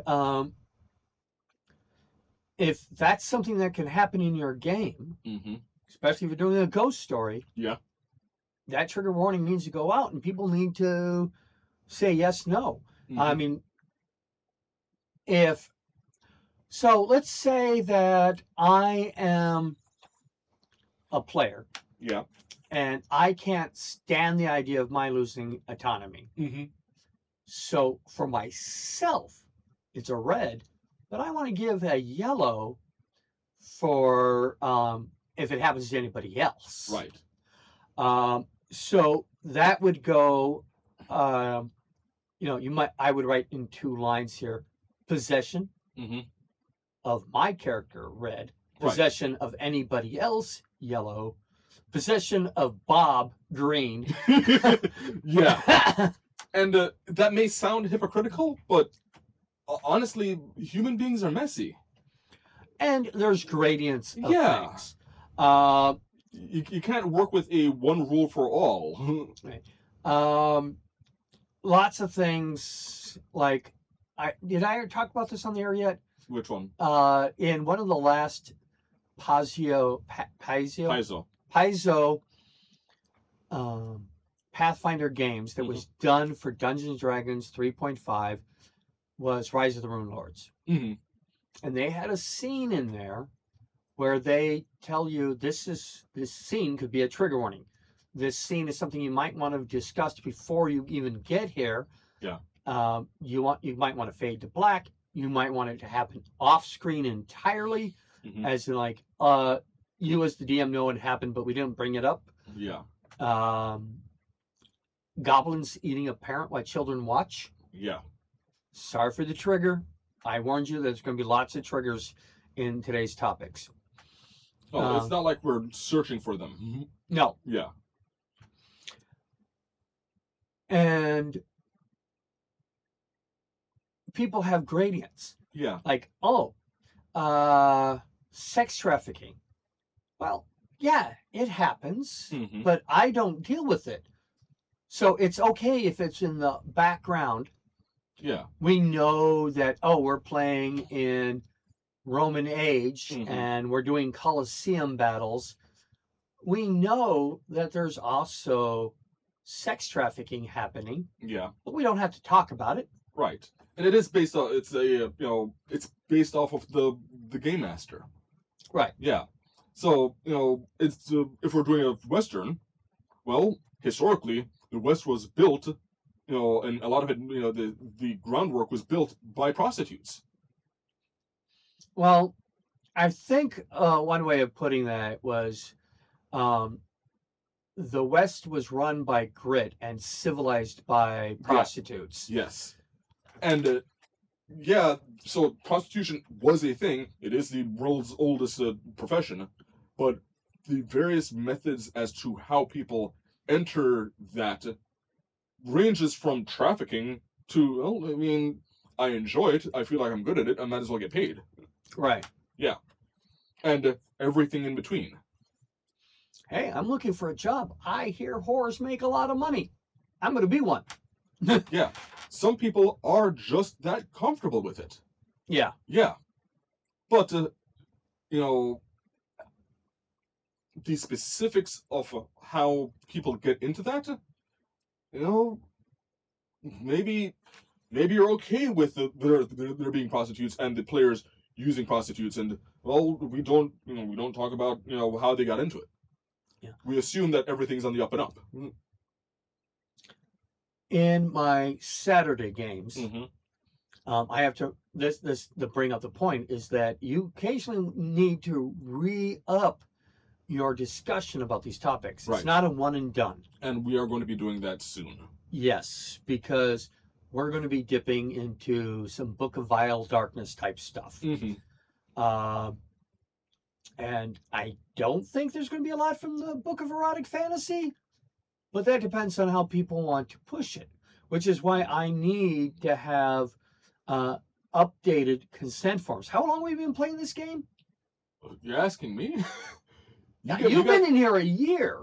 I have been in this in a year, and you guys were running this way before me. Yeah. So it's been almost 2 years Mm-hmm. that we've been doing this. All right. I think we covered this topic pretty thoroughly. As thoroughly as we can in the time that we have. Yeah. If you have questions or concerns, please write us. Mm-hmm. Write in the comments, etc. If it's something you don't want to talk about in public, definitely write us at info@rpgresearch.com Mm-hmm. and put RPG Talk Show into the subject line so we know which emails to be looking for. Yes. Also, when we come back, we will be doing Traps and Riddles. Mm-hmm. We are continuing with the Challenge of Champions series. This is 5, and there's only one left after that. Only one series of Challenge of Champions. Yeah, so that's 20 more challenges for you. I need a win. You need a win. I apologize because the next one is going to be another word puzzle. I know. I didn't write them. I just inflict them. I'm not sure if I consent to this. Okay. So, we will see you after the break. Okay. Yes. So, after these messages, we'll be right back. Welcome back to the RPG Talk Show. We're going into Traps and Riddles. Yes. This is Challenge of Champions 5. It's the second to the last one by Jonathan M. Richards. Mm-hmm. And the artwork is done by 2 people this time, Andrew Hu, Mm-hmm. H-O-U, and Arnold Sang, T-S-A-N-G. Cartography was by Bob Lazzaretti. It's a D&D adventure as per all the ones that we've been playing so far, where it is a big contest. Yes. The each Challenge Champions series of 10 scenarios designed to test the leadership ability, adaptability, and cohesion of the adventuring group. Scenarios are equally challenging for anyone, regardless of level. I should point out this is Dungeon Magazine, March 2004, issue number 108, volume 18, number 3. And the rules are as follow. Team members must wear only regular clothing. Any weapons, armor, gear, or magic items needed for the scenario will be provided. Spellcasters can have no spells memorized or prepared. All spells used in the contest are cast through rings of spell storing, as this allows for spells to be cast at the same level and negates any advantage higher level casters have over lower level ones. Familiar or magic companions are not allowed into the contest. New rule, a hint can be given for half points. This is only the second Challenge of Champions that allowed that. Yes. The team has 15 minutes to accomplish each scenario. Any game ruling needed will be used the core 2024 Dungeons & Dragons rule set. Yes. Now, I have 4 characters here. All of them are level 4 for the purposes of rules. We have a champion fighter by the name of Michael Wilddog Serleon. We have an evoker wizard by the name of Joannie, the Firehearted Nyzanthar. We have Geraldine Golden Dawn, a life cleric of Spokane, which is a Greyhawk god of sea, weather, and navigation. And last but not least, we have Scotty Quickflash, a thief in a local guild. All right. This year, you'll be collecting numbered metal discs like these. And he holds up a disc. Mm-hmm. It's a medallion some 6 inches in diameter. The disc has the number 1 engraved into it. You won't be keeping the discs after each scenario, Gale continues, but you will be keeping track. But we will be keeping track of which discs you have attained throughout the scenario. They come in play during the final scenario. Okay. As usual, the different scenarios accumulate with one final scenario where there are clues from the previous scenarios. Yes. All right, this is scenario number 1, Mm-hmm. and it's called One Griffin. One griffin. You are led through a door into a long room, some 10 feet wide and 30 feet long. A red line is painted across the floor at the midpoint in the room. On the far end of the room, you see a strange beast, half lion and half eagle. Behind it stands a door. Centered on the door is a 3-inch metal disc with the numeral 1 engraved on it. The beast stares at you with feverish intensity. "You guys in Team 4, right?" asks Justin, the gruff guild fighter in charge of the scenario. "Okay, listen up then. See that door on the far side of the griffin? Yeah.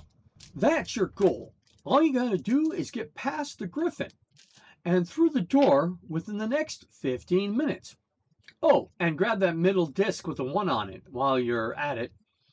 Now see that line on the floor? As soon as even one of you steps across that line, that old griffin is going to attack you." Fun. Now, lucky for you, that ain't no ordinary griffin. Nope, it's one of those figurines of wondrous power, see? Mm-hmm. And that means there's a command word that'll turn him back into a little statue, right? Okay. Now then, see them cubby holes up there showing up on the wall? Yeah. I'm guessing here. Oh. All right. See those cubby holes up there? Justin points to 6 indentations along the top of the 10-foot walls at your end of the room. Mm-hmm. Inside each of them cubby holes is a card. If you get all 6 cards and put them together correctly, they'll tell you the word that'll deactivate the griffin. Here, you might want this mirror too. Any questions from you lot? Good. Oh, wonderful. Let's start. Okay. So there's 6 cubby holes. 6 cubby holes up at the top of the walls, Uh-huh. which are 10 feet high. Yeah. And the cubby holes are flush. Let's see here. Room is 10 feet wide, 30 feet long, with a 10-foot high ceiling and rough walls hewn from stone. Illumination is provided by 4 continual flame spells. Each of the cubby holes is 6 inches wide, 2 inches tall, and 3 inches deep. The cubby holes are flush with the ceiling and are all located on the contestant side of the red line bisecting the room. The mirror provided the scenario is a 6-inch steel mirror. Mm-hmm. All right. How are you going to do it? Well, first things first. We're going to Michael Wild Alex Sorleon, Joannie the Firehearted, and Geraldine Golden Dawn are going to kind of lock hands Mm-hmm. to make a stable, and Scotty Quickflash is going to jump up onto them so that he can be able to easily access the closest thing, cubby hole. But he's going to use a mirror to look inside first so that he's not sticking his hand into a trap. Okay.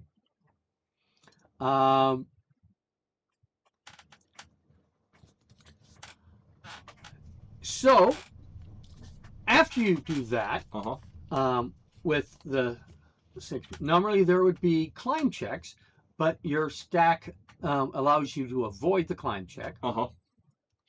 And you eventually collect the 6 hat slips. Okay. There you go. Okay, so no traps. No traps, no triggers. Okay. Just individual slips, one for each cubbyhole. The reason I'm sending them to you separately is to cut the time that it would take you to get up and do it. I understand. All Okay. right. Because yeah, I was going to do that if it wasn't trapped, grabbing in, sticking my hand in to grab it. So, these, it looks like this.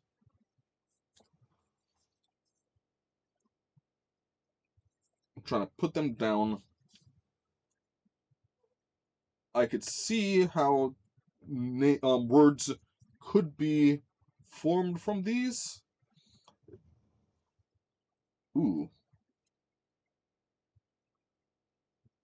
Let's see here. And considering I'm not going to be able to overpower the griffin, this is really going to be, can I figure out the command word? Well, you could try to fight him. Yeah, I don't feel like losing. With no armor, no weapons. Uh-huh. So I'm taking a look at, no, I saw one that, looks like it already looked like the word common, which is this one. So I'm going to see if there's anything that will work with, you know, that turning to the word common. Just flipping them over. And I'm going to see if they work fine. Without using the mirror, because one thing that I learned last series is sometimes the things that are given to me, for example, the mirror, is a red herring. Sometimes. Though I'm not sure why you don't ever get blue herrings. I think they're all caught. So, I'm taking a look, and the answer is actually because red herring was a false color. Ah, okay. Blue herrings are naturally blue. Yeah. So, for example, this is the word common. Yeah. So I'm going to keep those together. And let's see here. Considering that I was able to read that left to right, I'm thinking that this mirror is a red herring. Okay. How much time do I have left? 10 minutes, 13 seconds. Okay. So I'm going to see if anything works with the top or bottom of these.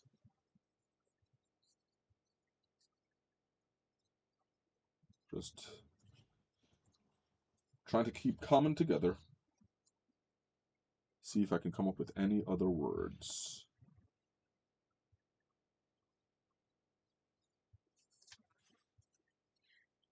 I'm seeing a lot of squares, though.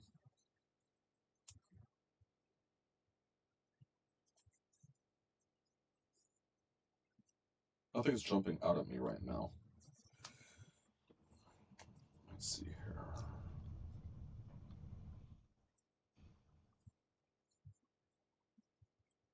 I'm also thinking I may have to flip some of these upside down. How are you going to tell if they're upside down? If it works. Right. Yeah.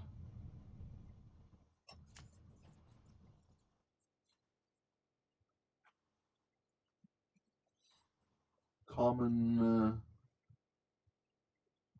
Oh. Let's see here. I want to say that I also felt like I saw the word known.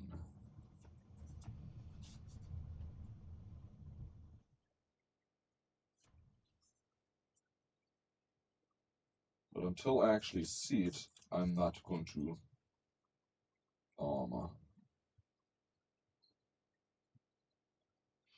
Can the players see you're lining up things? I hope so. I'm going to move this over to the side a bit. I also know that I have the hint, but sometimes the hint has been, this is the red herring, and I wasn't using it to begin with. Right. So. Sometimes the hint was something you already figured out. Right.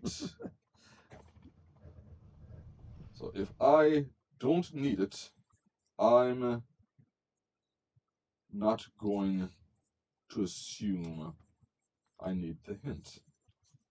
I have to have more confidence in myself. Yes. You've lost many points last time.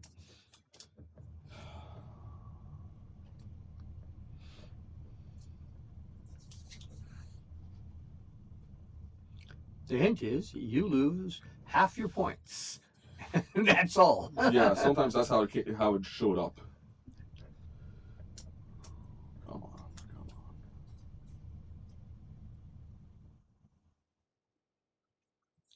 This is also an example of one player playing all four roles doesn't give the feedback and the thoughts of Yeah. the three other people helping you. Yeah. Prow. Is that Prawo?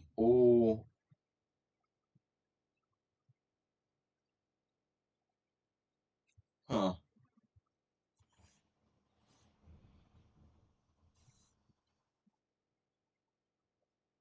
I don't know. I don't know. Let's see.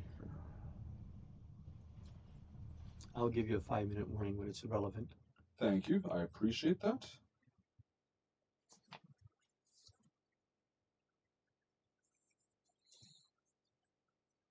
One thing I've also been finding out is because I'm being timed, sometimes I am the act of rushing really does mess with my ability to focus. And that is the reason that time limits are given for a lot of challenges like these. Yeah, It gives you that artificial stress. yeah. And me being aware of it and voicing it doesn't necessarily mean that it isn't affecting me. Mm. Yeah. So let's see here.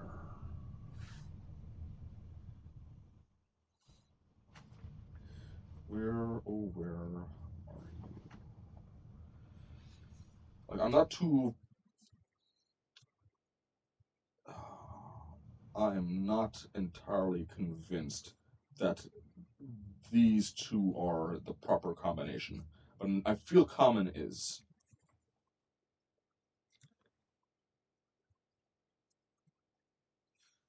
Let's see here. 5 minutes. Thank you. I'm also thinking.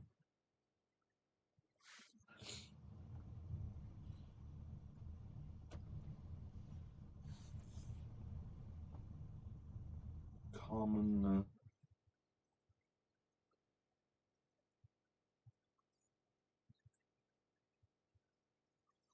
If it will show up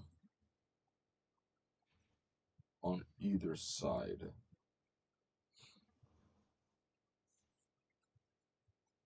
Let's see.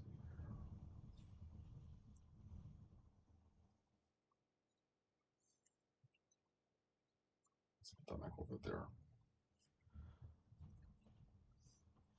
Let's see here. These combined. Turn it upside down. RPA. No.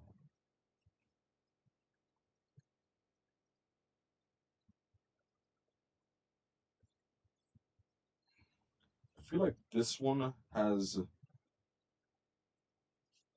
a chance to be something. I just don't know what.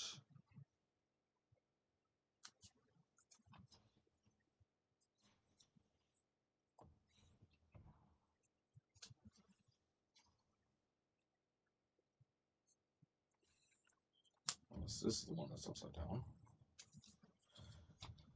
You said I have less than 5 minutes left? You have 3 minutes, 18 seconds.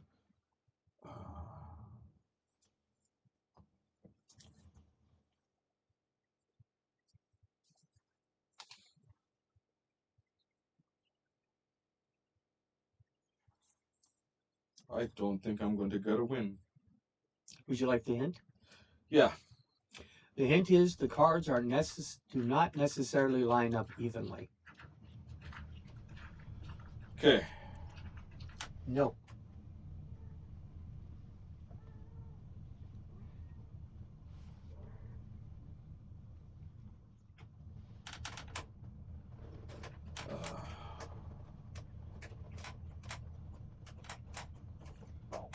I'm not sure if I have enough time to properly utilize that.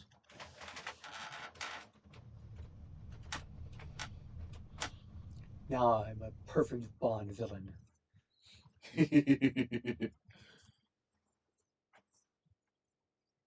Came to see me lose.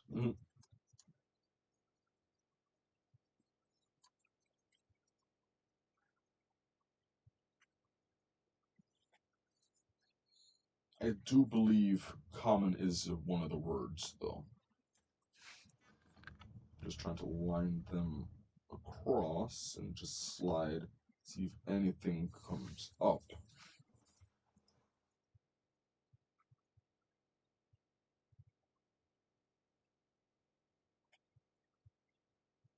No.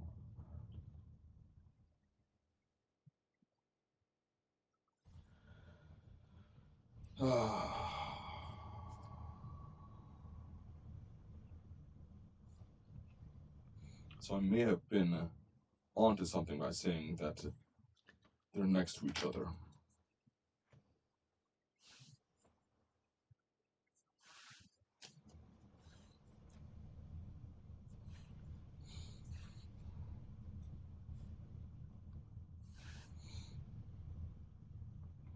I feel like this is one of those scenarios where,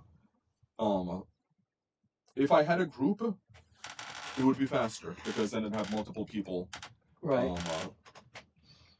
thinking about this. But I'm not seeing it. I'm not seeing it one bit. I'm going to give you another hint. Doesn't count against your hints. Uh-huh. But what if the word's not common, but a different word that starts the same way?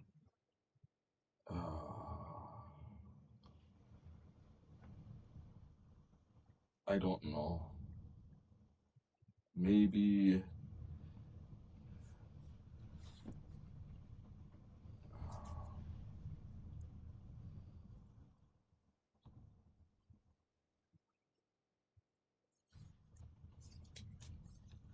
Seeing me getting stuck on the word common. And that's it. All right. What was the solution? At At least no one died. Nobody died. Just no points. Yeah, no points. Command word. Can you make the word command word? Command. So that's COMMAN.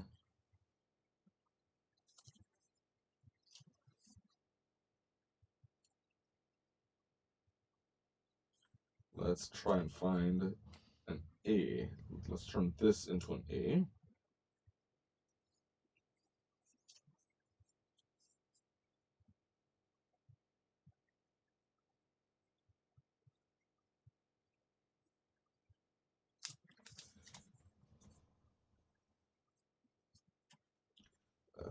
Let's see here.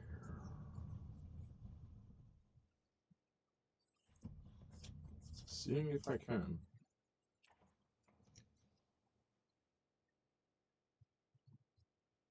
So maybe that. Try to make the bottom line go more to your left.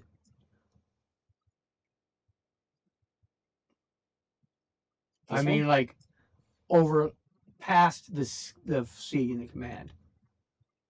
At least a little bit.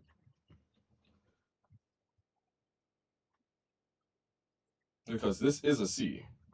Yes. Yeah. So I was able to identify that. So...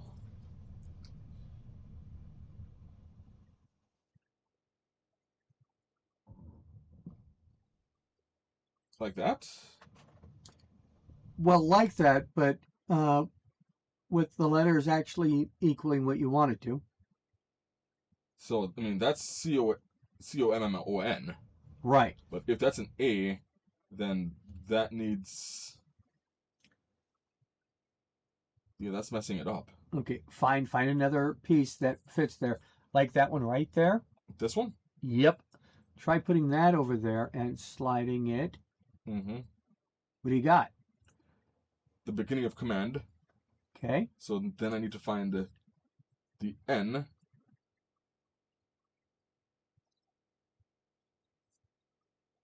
I'm guessing That one can work. That one can't work.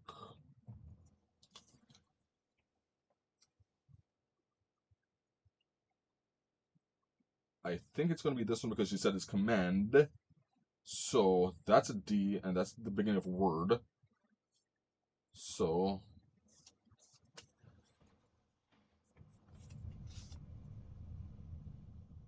there's command word. Okay. Yeah. Is there a new line after that, or? Yeah, there's a bottom line. It's the actual what the command word is. Uh-huh.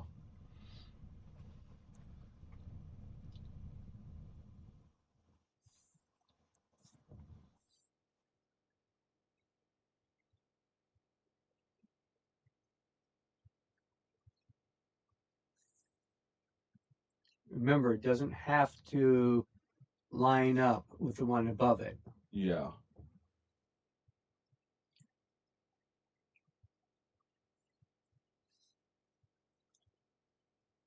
Come on.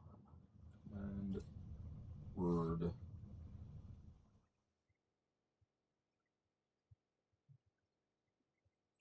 See, one of the issues that I'm seeing with this is, in addition to,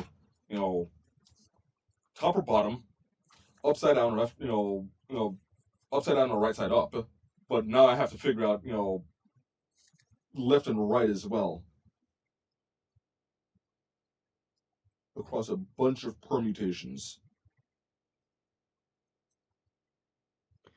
Yeah, I would start just lining them up until they make letters. Yeah.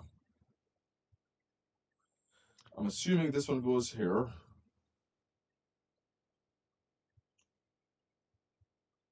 Okay. Apparel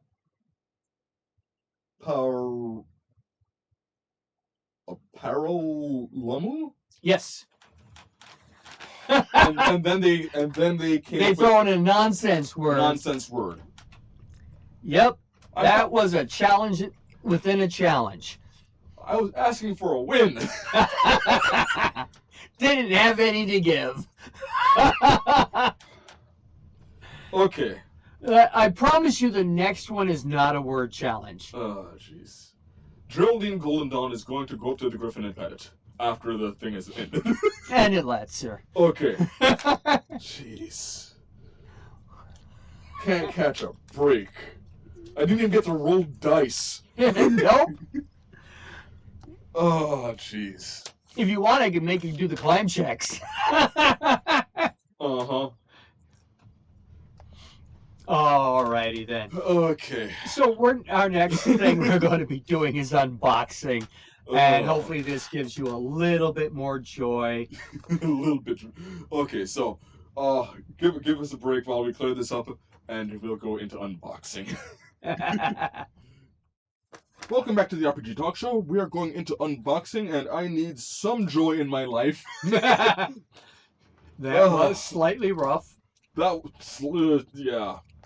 We were talking that, I do pride myself on my ability to problem solve, but when it's only one solution, and they threw so many monkey wrenches into that, yeah. It was almost unfair. Now, of course, again, I think if you had 3 other minds to bounce things off of, you would have gotten it done in half the time. Yeah, and I did point that out while I was solving things, while trying to solve things. Yeah. Okay, so we have Dungeon in a Box. Yep, it's one of my 2 monthly loot crate things that I get. Okay, this has not been opened yet. Nope. So, let's begin. Get rid of that plastic. Yes. It also has your information on it, so I'm going to try and make sure that doesn't show up on camera. Yes.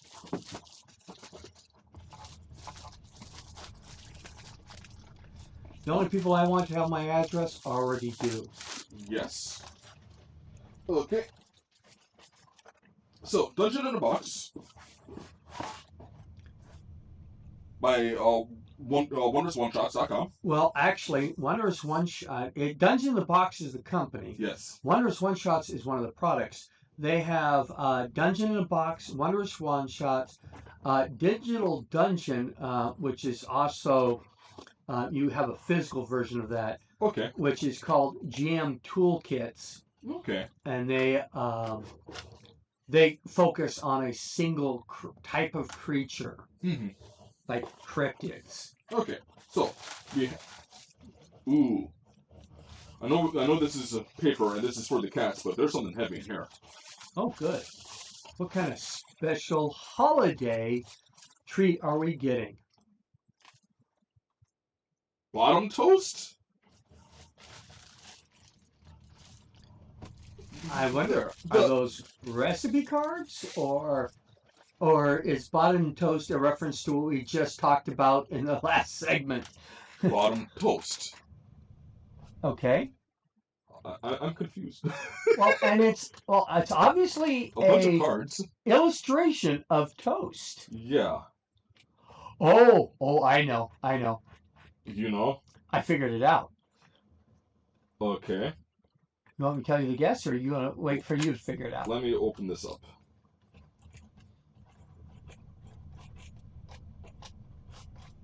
Okay.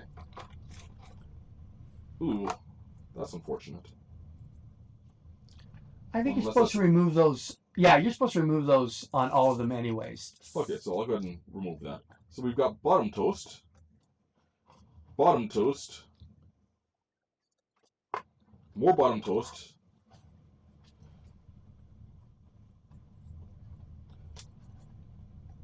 top toast With the olive. with the olive, black pudding. So I'm guessing you're making a sandwich. That's what my guess is. Uh-huh. We've got gelatinous cube relish. Ew. We've got fiend ichor blood ketchup. That if that isn't spicy, then they're doing a disservice. Yeah. Upside down pineapple. That looks like something out of the Feywild. Rainbow onions. Also Feywild. Mm-hmm. Ghost pepper. Ooh, scary ghost peppers. Heirloom beefsteak tomato from the material plane. Ah. We have crispy fried cockatrice bacon. So, chicken bacon? Yeah, I guess. Or chimera bacon. Mummering lettuce. And I don't want to go through all of these, but there's a bunch of different ones. What the? Gorgonzola. Lots of So, puns in there. oh yeah. So a bunch of different. What is that one? This is pixie dusted fairy cake. Oh, yum! Okay, so let's see. And it came in a nice little package. I'm gonna put this right back. Hopefully it's not in. So, based on tradition, Uh-huh. this is a holiday themed one, and they like to do Thanksgiving. Okay. This reminds me. There's a TikToker that I appreciate her work. All she does is she acts like a judge, and she judges people's potlucks, Mm. and she is quite brutal because, for example, if you bring drinks but you don't bring ice to come with those drinks, it's death row. If you didn't make the food, Well, wait a minute. it's death row. What if I wanted to have warm drinks? Are you the only one drinking? Death row. So, I'm serving hot tea. The context matters. When someone brings 3 liters of soda and no ice, Okay. death row. Okay. So, yeah, this is the holiday one. They have cooking quests. Roll for sandwich, which is another one on TikTok that I've seen. But we've got some monsters here, Mm-hmm. right? We've got a red dragon. I can see that had better be a red dragon. But he's got sausages on his tail. Hmm. A couple of basilisks. Oh, he's a pitmaster. Yeah, he's got to get that barbecue going. So we've got the pitmaster, a shambling salad, jelly mustard, jelly ketchup, jelly mayonnaise, crystal basilisks, and some rat folk. And then there's the backs as well. We've got the sandwich monster. Sandwich golem. It's a sandwich monster. Oh. With the back. He looks scarifying. And I'm assuming this is the base that comes with him.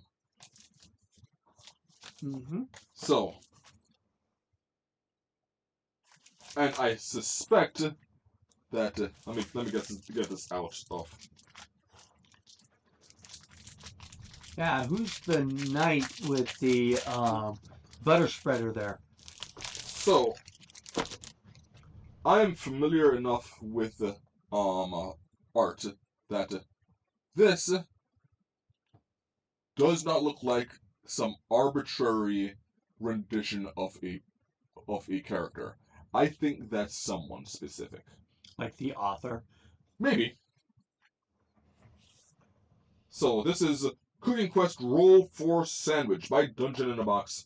Before we get into that, we have 2 maps. 1, 2. And I think they're double-sided. I believe they're going to be double-sided, yes.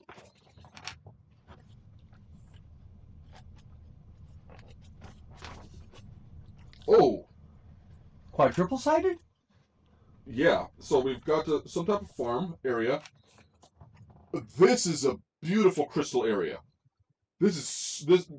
If you need a crystalline area where the crystals glow, this is a wonderful map for that. I collect all these maps Mm-hmm. and utilize them in my games. Oh, I wish I had this map last Wednesday when we were doing a circus. Uh-huh. So there's that one. We had a circus run by space clowns. Mm.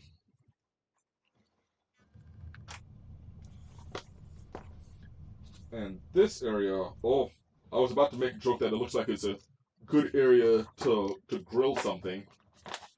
But then there's an actual grill.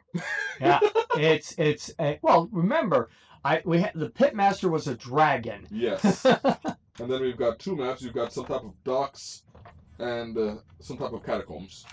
You know what? Again, last Saturday I could have used those docks. Yes, you could have. So, let's take a look at this. Wondrous One Shots Cooking Quest Roll for Sandwich by Dungeon in a Box. Come on, there we go. And you've got some type of elf chef. Roll for Sandwich is an adventure designed for 6th level party of 4 adventurers. A master chef wizard invites the adventurers to compete in a culinary cook-off to see who can make the most delicious and extravagant sandwich from forged ingredients. By hopping portals and collecting a smorgasbord of ingredients, the adventurers construct an improbable but delicious sandwich, only to have their host's temper get the best of him. They find themselves facing down a monster created by their sandwich and must defeat it to be crowned the true sandwich masters of fate.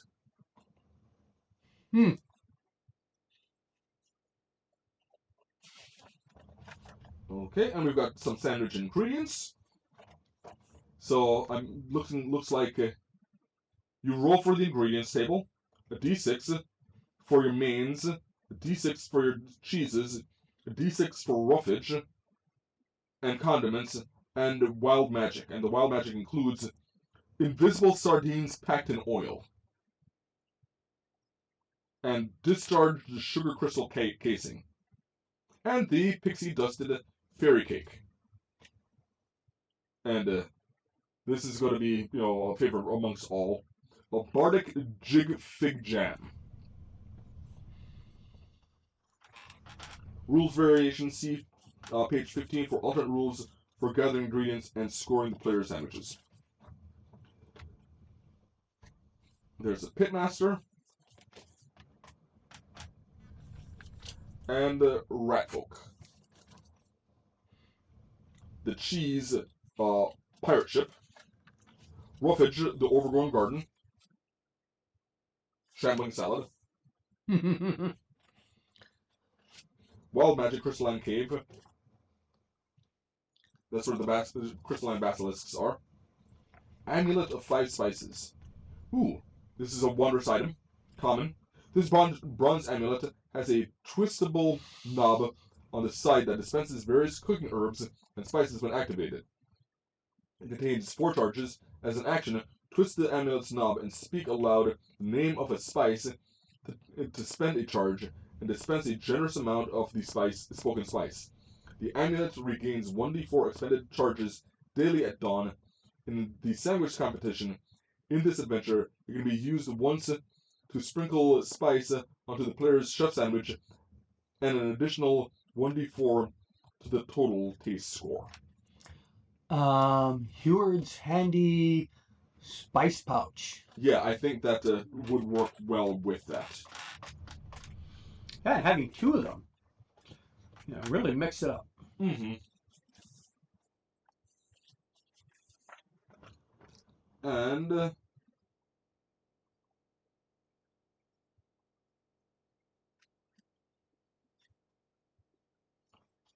I called it. A collaboration with Roll for Sandwich. This Wondrous One Shot. This Wondrous One Shot, proudly developed in collaboration with Jacob Powells, the founder of Adventures in Aridia, and the creator of Roll for Sandwich. That's him on our book cover, with his socials. Okay. Yeah. That's an interesting point. I would like to tell you a little more about these Wondrous One Shots. Yes. I get Wondrous One Shots. There is no correlation between one and the other. Mm-hmm. They're not meant to be played in any sequence. We do get holiday ones, specifically Thanksgiving, Halloween, and Christmas. Yes. The next one is going to be a big Christmas one. If you're not a subscriber, this is a good time to do so because you're going to get an advent calendar with dice. Nice. As well as the skinny minis, the book, the maps. And you also get in your Wondrous One Shots, there is a digital version where you can use these on VTTs, virtual tabletops, tools, and you can,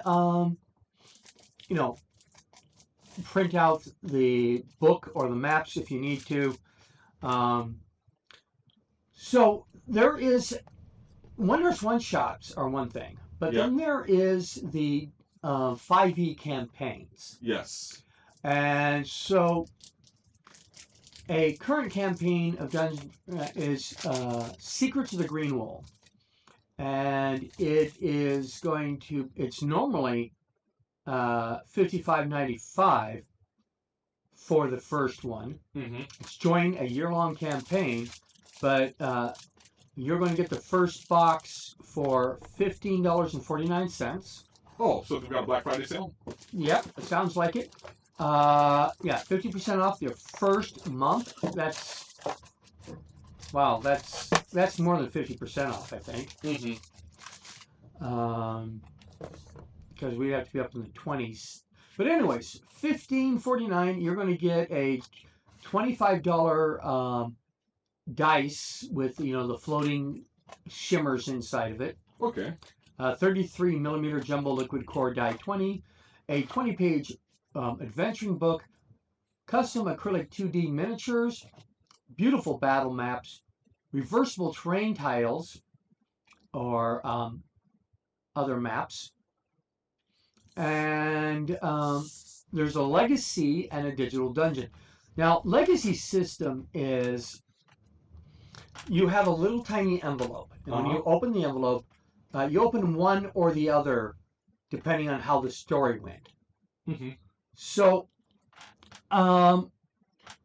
you made a journey few dare to take and picked up a couple of tricks while you were at it. This is called Veterans of the Long Road. Once per session, one member of the party can gain advantage on a nature or survival check. And to earn that, you have to complete the first module, and then from now on, you will have that one. Mm-hmm. But if you get have a different outcome, you have a different card. Okay.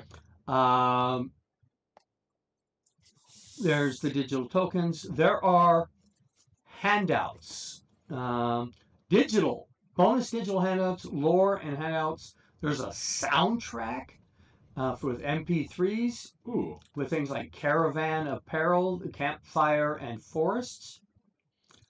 And you will get adventures every month for 12 months with new encounter maps, 24 by 14 every month. Mm-hmm.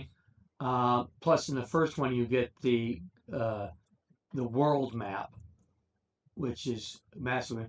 Again, skinny minis, some terrain tiles for putting out different parts on the maps. The legacy system that unlocks abilities. Here's another one. Stolen Pride. Thieves stole from us on our watch.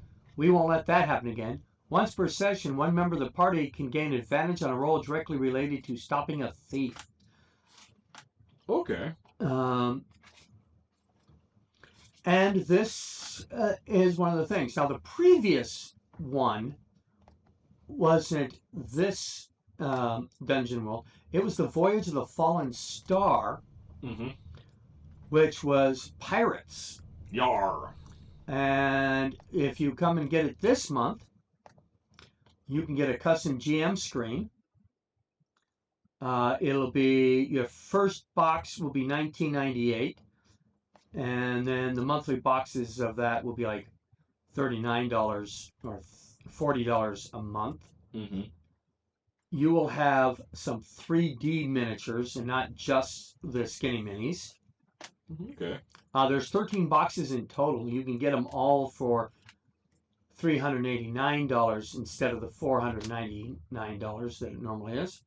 That is still a bit pricey, though. It is. Well, that's if you're buying all 13 at once. Okay. Or you can pay your monthly fee of $40 a month. Custom GM screen was what they're saying. Premium 3D sculpted minis, battle maps, acrylic features, extra content, digital files, music, NPC card blocks, the legacy system, and buildable terrain. Okay. Ooh, this one. I'm just going through some of the ingredients. Mm-hmm. We've got spicy flame grilled dragon ribs. Those are tasty. And there's a little note on here.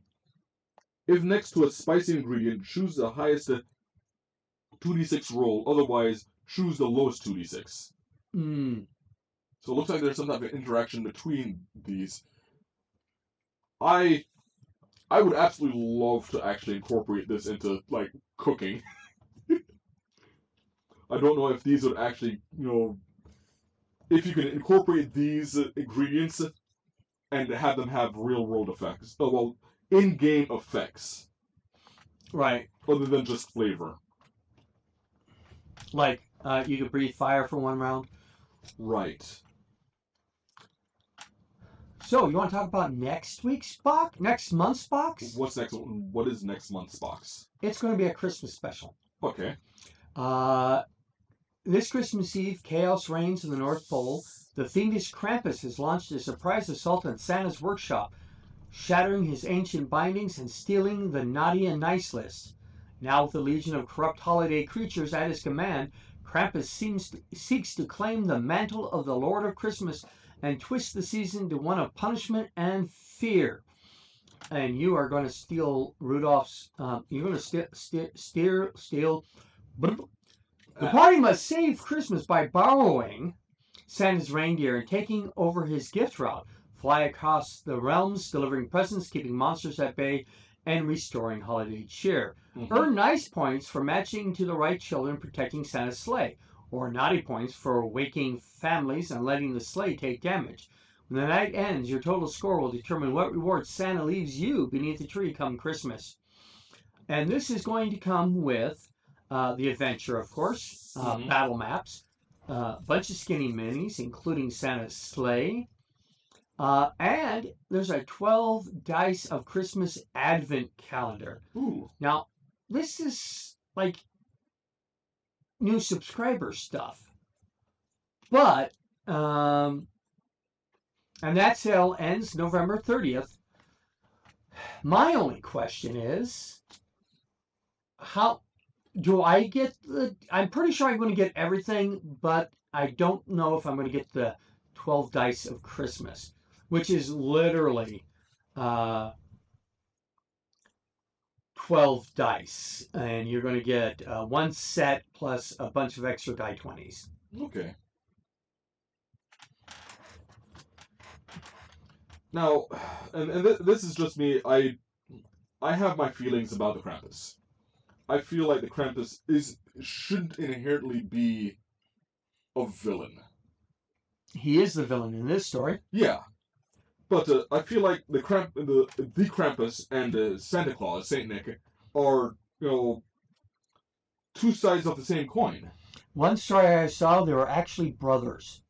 Yeah, I feel like and I know I've voiced this before.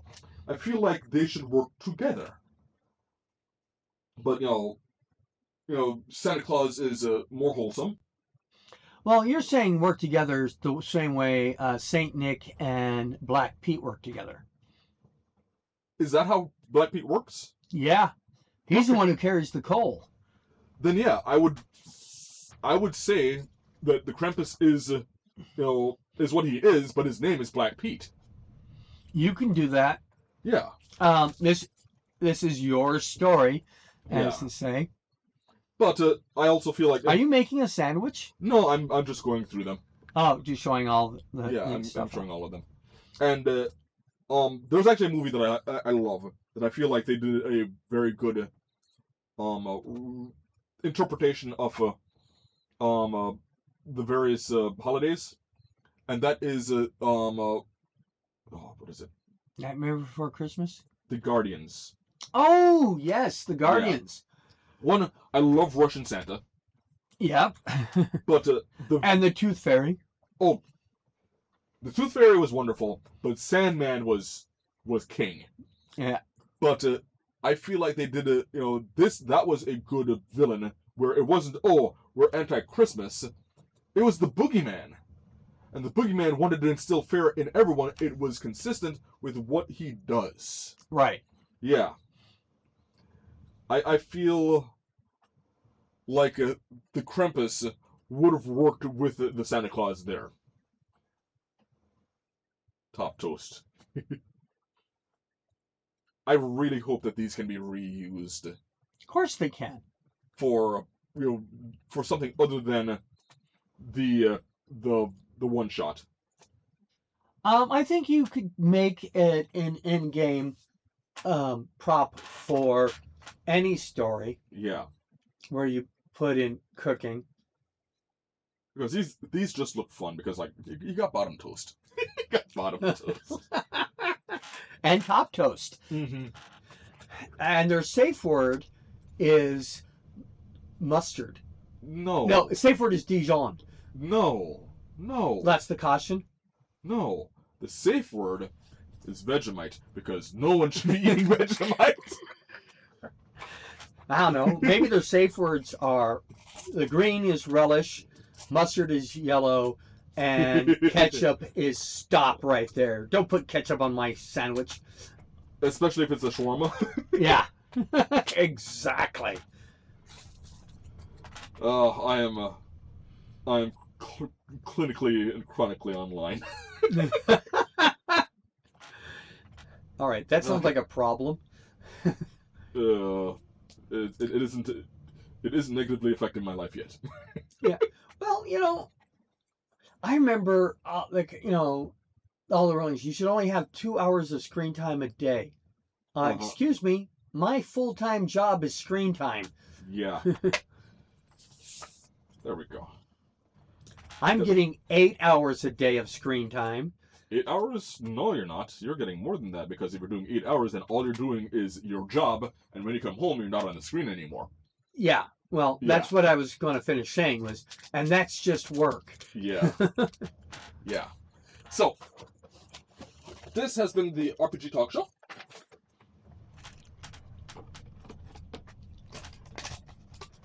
Yes. This has been the RPG Talk Show, brought to you by the RPG Research in cooperation with the USS Spokane. The Inland Empire Star Trek Association, Fan Association. Comments, questions, and suggestions should be directed to info@rpgresearch.com, with the subject line including RPG Talk Show. Now, next week, our topic will be flow state. Wonderful. It is called bleed and immersion, Mm-hmm. also known as flow and engagement. Yes. So we're going to talk about 2 overlapping topics in that one. Challenge of Champions will be challenge number 2, and our unboxing will be determined. Yeah. So hopefully you got a lot of information from this very serious topic and episode that we had. I hope we did it at least some justice. We will see you next week. Good night and dream well.